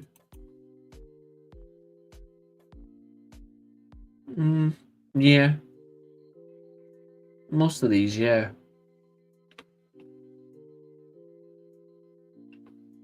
Like, you hold Kairi Sane, Asuka, not as much because she's not there, but you hold Io Sky back. Don't hold them back. Let them be explosive. Be explosive. I guarantee you they'd have a fucking good laugh. The best work is when you're having fun.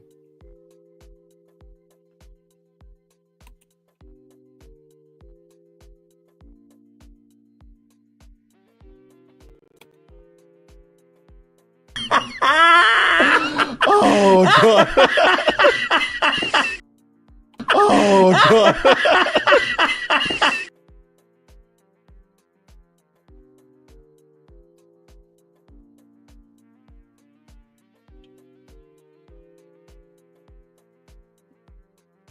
Not got anywhere else to be.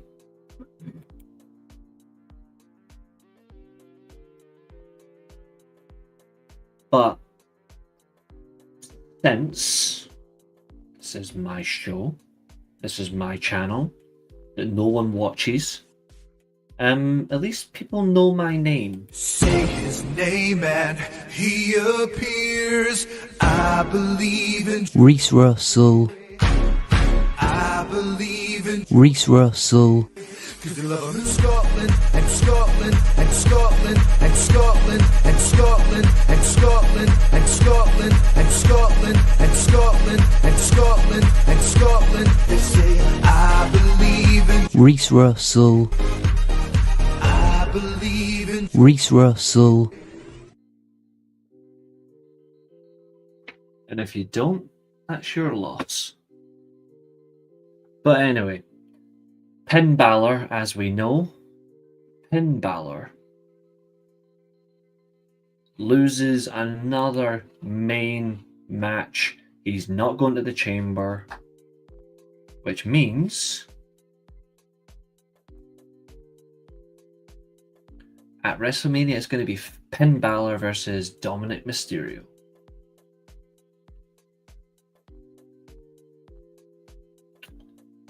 Sorry.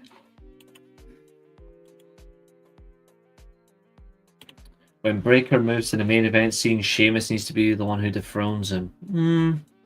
Potentially. He's another one. He's like Jey Uso. I'm sick of him getting opportunities. That's why wrestling video games exist. So you can actually have all these wrestlers on the last two. Exactly. Balor versus Aleister Black.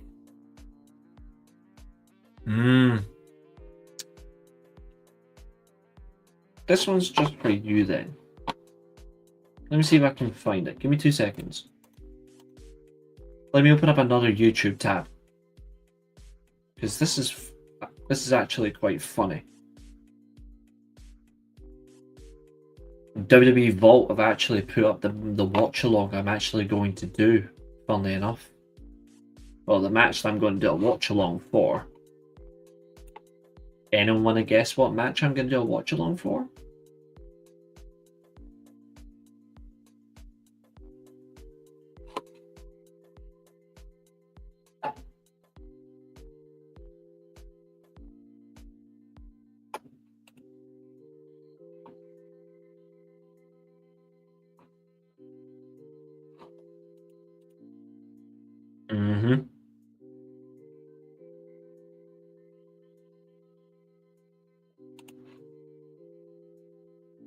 Oh, they did. Braun Breaker.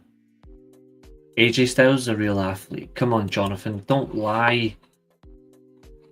I mean, I criticize WWE a lot, but you have to be honest. You can't lie. Of course, Finn Balor will be Dom's first clean win. Oh, he's not just going to beat him clean. He's going to kick him out of the Judgment Day.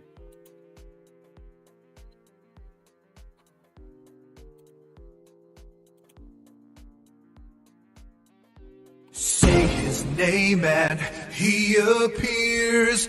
I believe in. Reece Russell. I believe in. Reece Russell.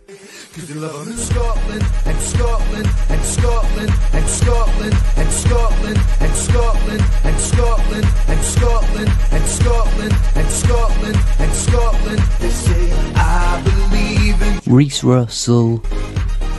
I believe in. Reece Russell. Say my name, it goes back shit. But they do push those athletes. Braun Breaker is a real athlete. Brock Lesnar, for fuck's sake. And pains me to say, but unfortunately, this human also. But to answer your question, my friend, yes, I'm good. How are you? It's going to be a failure because WWE is a leader mentality. That's why I know female athlete doesn't want to go to your company. Bianca Belair. I mean, if you're being... I get it. It's a lot of shit needs to be called out across the whole landscape, right? But you can't objectively lie. Yeah. Bret Hart, greatest athlete they ever had.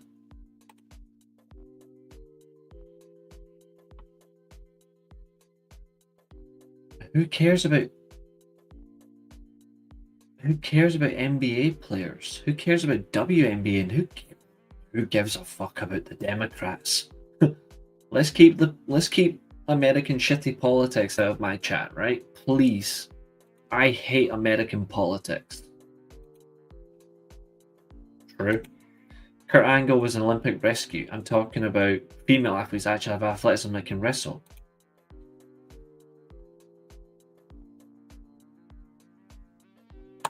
Right. Jonathan, I know you prefer one company to the next, right? I absolutely respect that.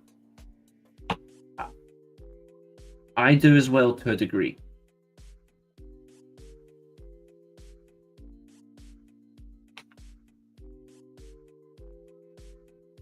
But you can't fundamentally ignore this woman.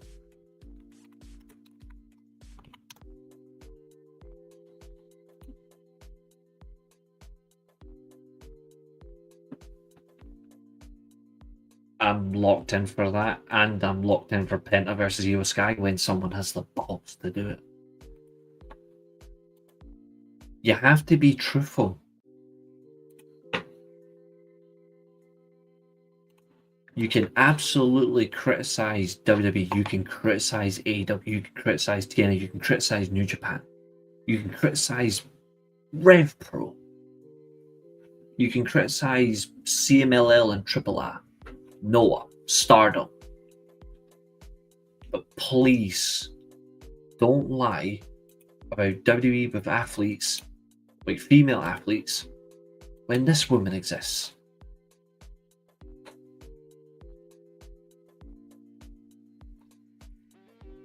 Please don't lie with this woman.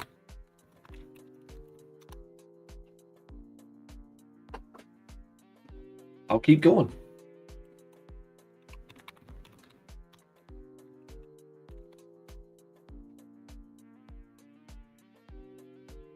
There's another one. Unfortunately, Alpha Romeos discriminate on wrestlers. But good thing is, we can still get that. This one. Oh, who's another one? Oh yeah, this one. And who's that other chick? Oh yeah, this one.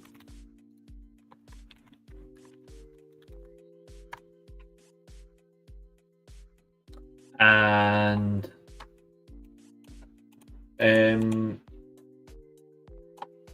another one that gets hated by fan bases across both companies. There's another athlete for you. Here's another one. She's a pleb, but still. Here's another one. I call her Stratoon because it's a much better name for her. Stratoon. She's another one. Like,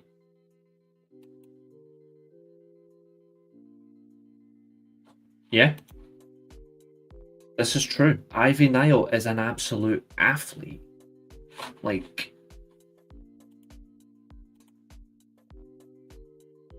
%100%, I will not say to anyone, love a company, hate a company, if that's what you're like or not like. I'm not going to tell you what to like and what to don't like.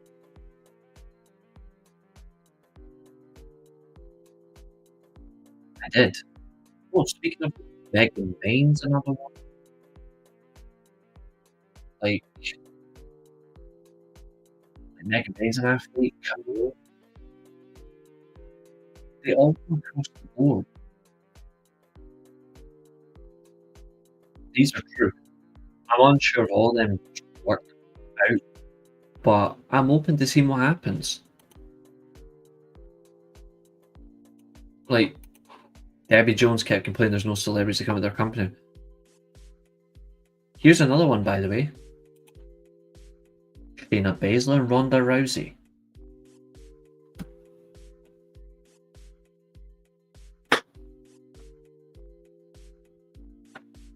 Like,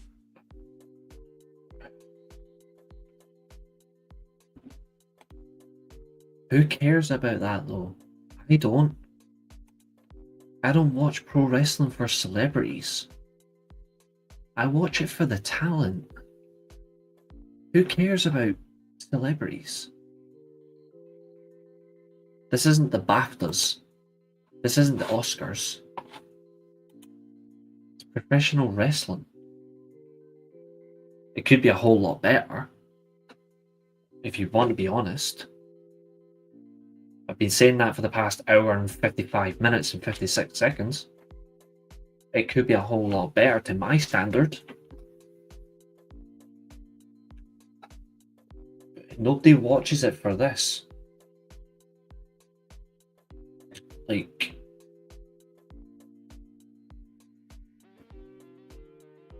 I will comfortably say right now, I don't think WWE is as good as it should be.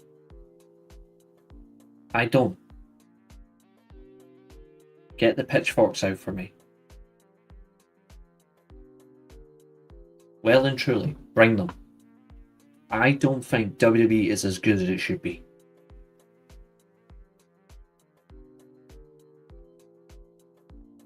But I also know that WWE has real athletes, as well as any company that actually wants them.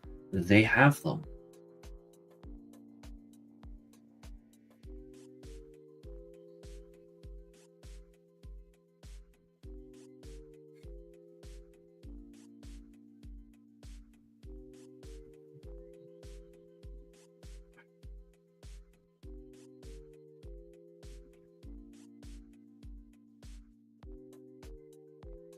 I think the hardest thing right now for pro wrestling isn't actually as hot as it actually is claimed to be.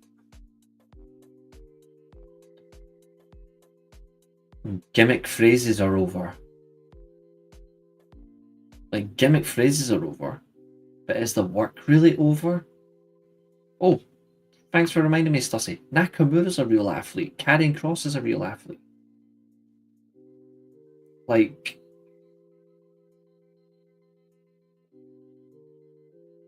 it's not so much that I know you understand, Jonathan. That's why I'm not bringing you down in any shape or form, mate. I'm not. Yeah, all of them are. Everyone from American Made are all athletes. Chad Gable, the Creed brothers, they're all athletes. Josh Alexander's an athlete.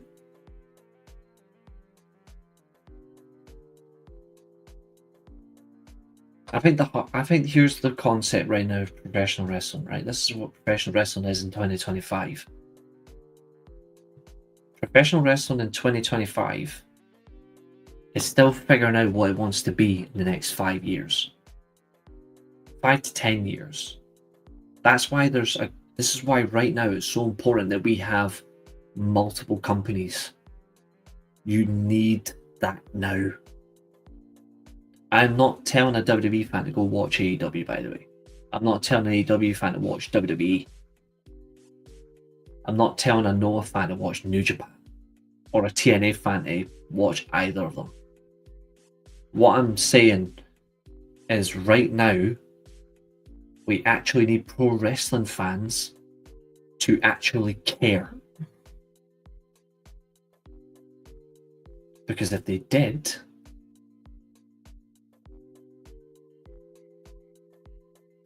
you would actually have what pro wrestling has lacked for 20 years?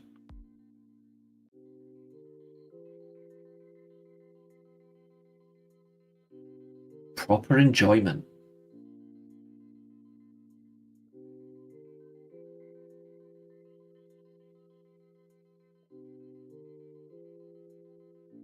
It's alright, Jonathan.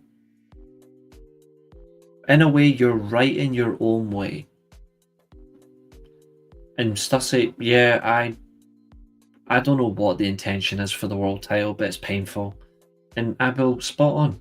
Pick your poison. Pick your poison.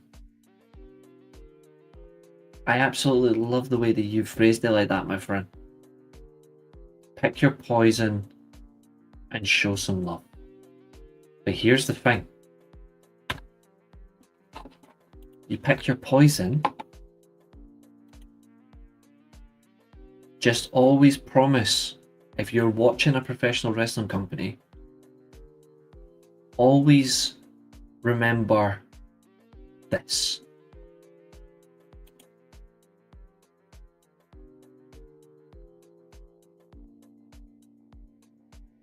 I've watched professional wrestling since 1999.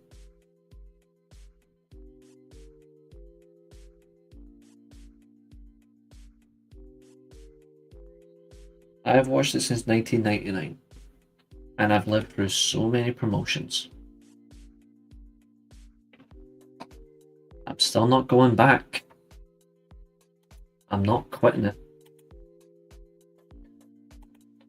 Why doesn't he go back to New Japan? I actually think if he goes back to New Japan in any capacity, his body snaps. I don't think he can live up to that. Here's the thing, and I'll say this comfortably. I don't advocate for talent to just get up and leave. But if you actually look at the fact that he isn't going to really do anything, there's nothing wrong with a fresh challenge for a couple of years and then go back. I've got no problem with that. That's why I don't mind if Aleister Black goes back to WWE. There's nothing wrong with talent going places. Here's the thing, you can go XYZ as long as you feel capable to do something. If Finn Balor went as Prince Devitt to AEW, I've got no problem with that. But then I would say vice versa, MJF should go to WWE. Even though I don't think he can thrive now, I still think he should. Because he doesn't make sense in AEW anymore. Like, you know what I mean? Like, that's actually important. Exactly. He needs to go to OVW, let's be real. I don't think he needs to develop it, he just needs to fucking act his age.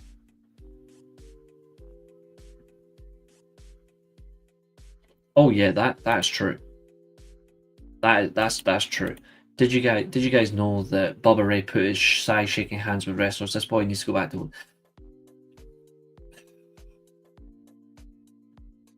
This is the thing, and I'm going to end him once and for all. Right now, I'm going to end Bubba Dudley once and for all. Bubba Dudley is as relevant in pro wrestling in 2025 as a wood-burning stove in your kitchen.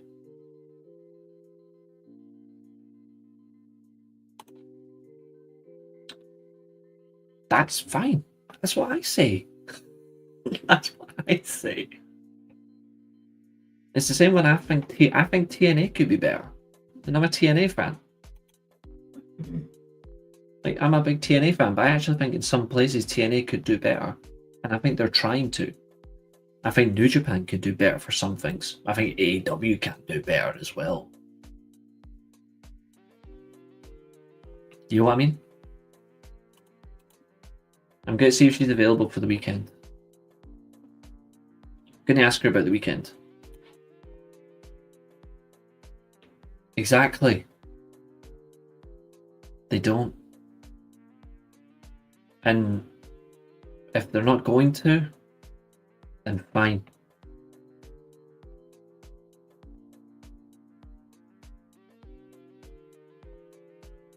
But don't try to convince me though. Just convince yourself.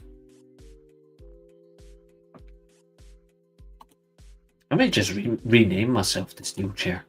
Hold on.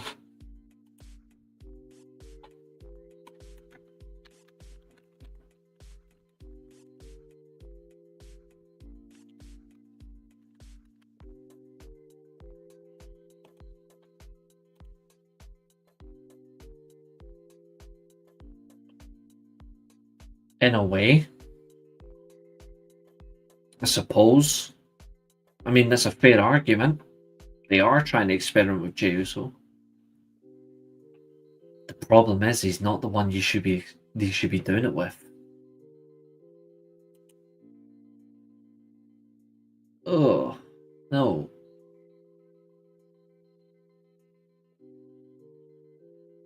No.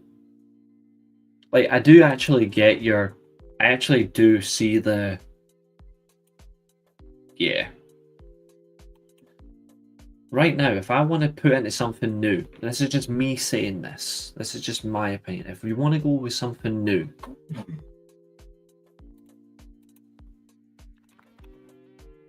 well, newish, because he's still fresh on the roster.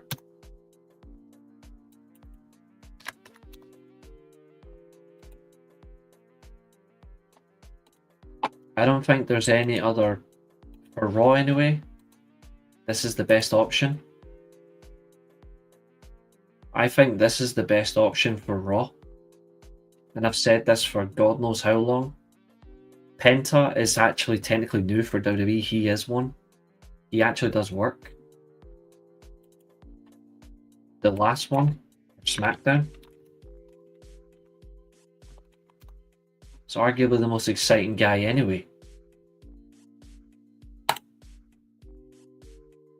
There's something about this guy that's incredible that's hard to put on the map. Like, there's something about Jacob Fatu that's beyond extraordinary. Beyond extraordinary. Newsflash. This is one of the best guys they've got.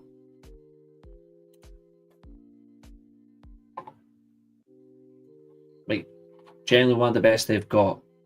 You just let him destroy people the right way, you've got something.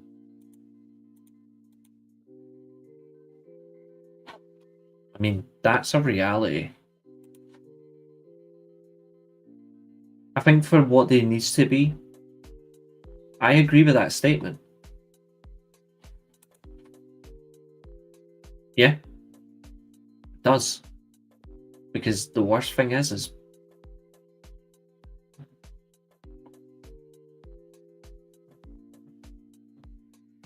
I think Raw is slipping a bit. I think personally, in all due respect to it, I think Raw is slipping up. I think they need some. I think they've tried. Don't get me wrong. I think they've tried. I think the reality is they do need something, and they need to switch things, and they need to put their WWE champion back on Raw. Yeah. I think Raw's going to be capped at 2.5 hours. SmackDown is going back to 2 hours in July. No, it's end of June, sorry. End of July. You demand better in the way you expect it to be. This is why I praise people who actually call it out. But even if they still like it, they still call it out. Like I said, actually, if you don't call things out, nothing gets better. There is a chance that it can, but patience is important. Now, I said it because we're nearly 2 hours, 10 minutes into the show. I'll be wrapping up very shortly. I'm still going to give you guys your... Actually, you know what? I'm still going to give you guys your questions, so hold on. We've got 5 minutes to go. So I'm going to give you guys your 5-minute questions. But I still think there's still ways that you can get better and better and better, and this is every company. Like, it's actually possible. Yeah, me too. And I'll tell you why. He needs it more than anybody. Yeah. It's important to have standards.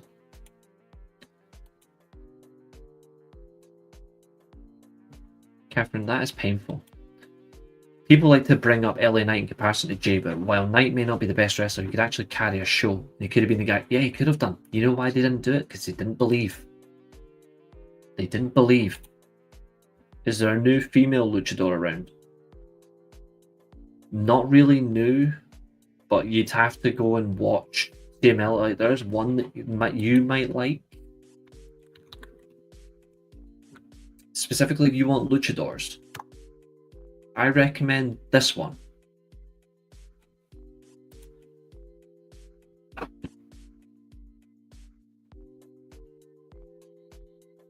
It's a great question, actually. Let me have a look at the trademark names.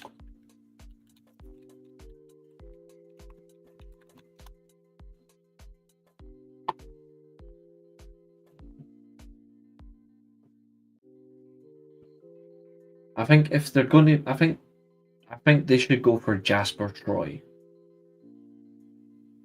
It's definitely not going to be Layla Diggs. Let's be real. Shiloh Hill. I've got no fucking clue what that means.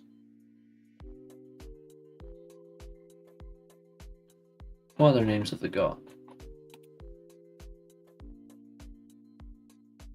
Actually, you know what I would call him? I would call him Draco Knox. I would call him Draco Knox. Absolutely not. No.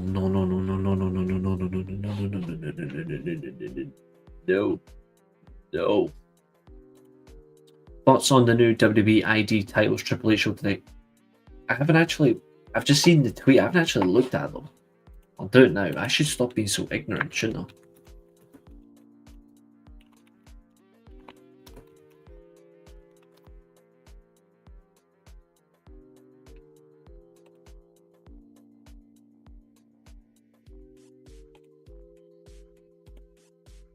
I know they're going to be done on the independents though.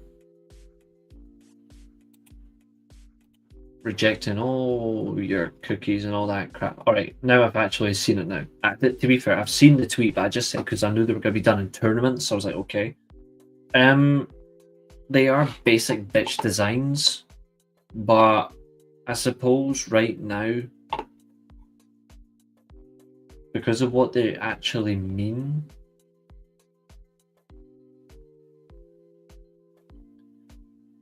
I think the way they've gone about it makes sense.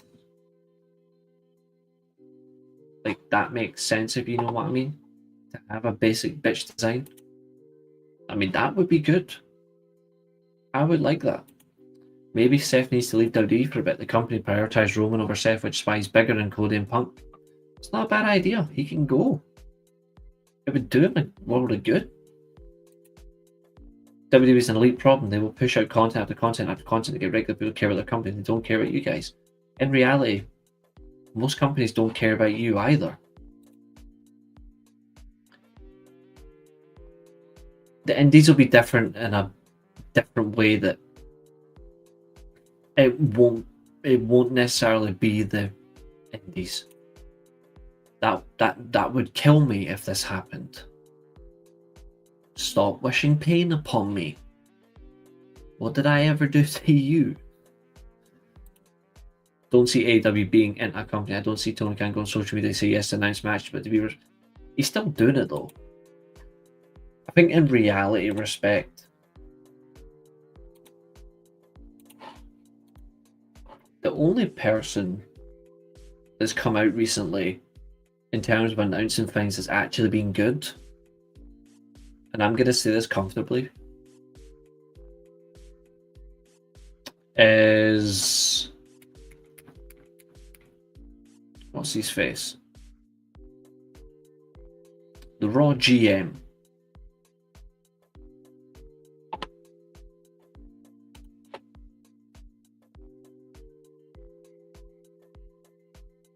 Charlotte's going to win.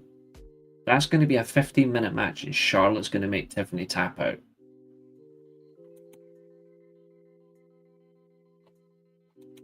Yeah, Adam Pearce. He's the only guy that's actually done something right. Because I haven't seen anybody else, promoter or in a management position, say anything nice about Chris Bay. Fuck the lot of you. You're killing me inside, bro. That's what you're doing. You're killing me. Well, it's not why they're mentioning them, let's be real, but there's money there.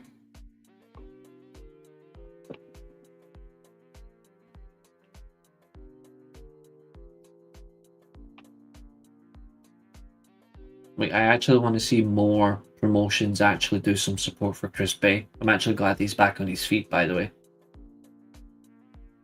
Adam Pearce is the only person that's ever actually mentioned him more than once. I give up. Oh my god. Oh god, no, see for that alone. No. I need a short interval.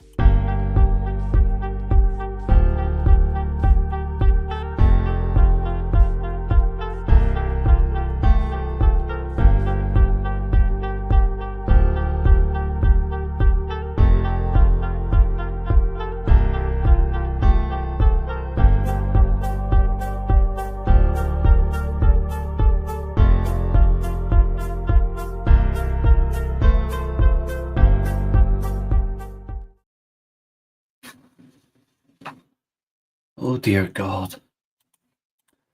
Should John Cena challenge for the TNA World title on his retirement tour? Absolutely not. No.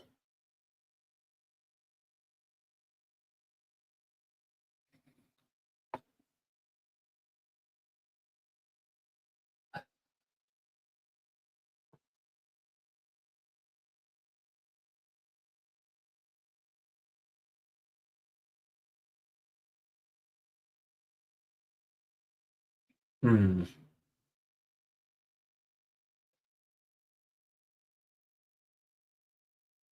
I don't necessarily disagree, but I see your reasons.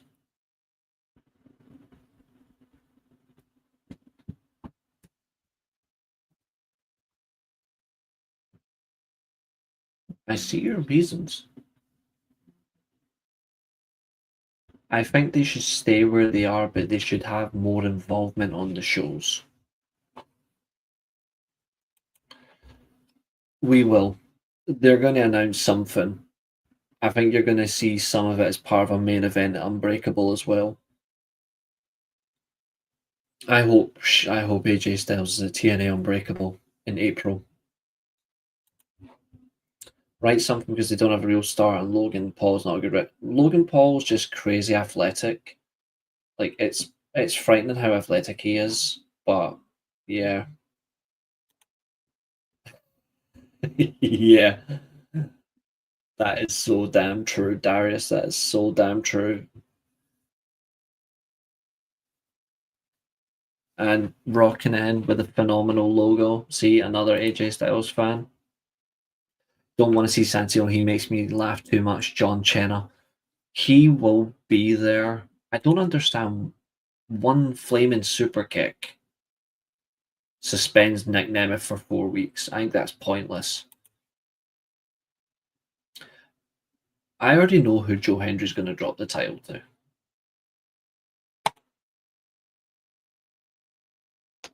All right, guys. Last 2 minutes, and then I am really getting out of here. 2 minutes, and then I'm off.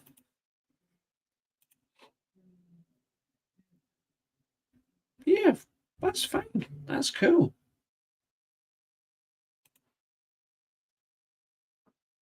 I never say he's a good wrestler. I say he's a good athlete. He's taken to it easily. That's the scary thing. But I don't think he's good. I just think he adapted well. I don't like the involvement of speed and all that.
I was just getting told Celtic are at the Champions League, which crazy.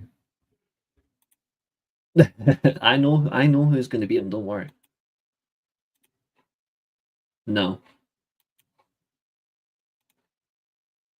that's what you do. No, my dad came in to tell me about the football. He has, like, he has. He's just not as good as he thinks he is. That's the problem. He definitely needs to. He definitely needs to do this though. He definitely needs to do that. I don't disagree. He has to do more. But anyway, ladies and gentlemen, thank you for tuning in. It's been 2 hours, 21 minutes, 43 seconds reviewing Raw, which is actually near enough the runtime for Raw, by the way. So we've actually done well. We've kept it consistent. I will be back for an hour tomorrow night. I mean, late tomorrow night. Only for an hour.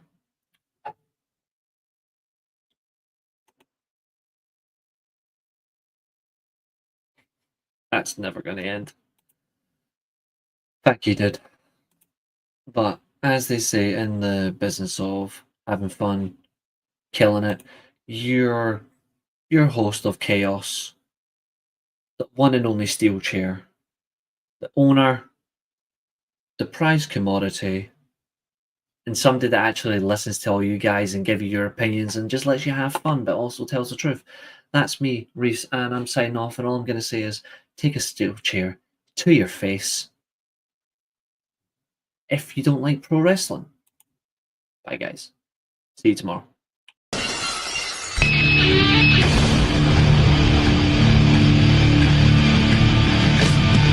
my life in the box in front of me.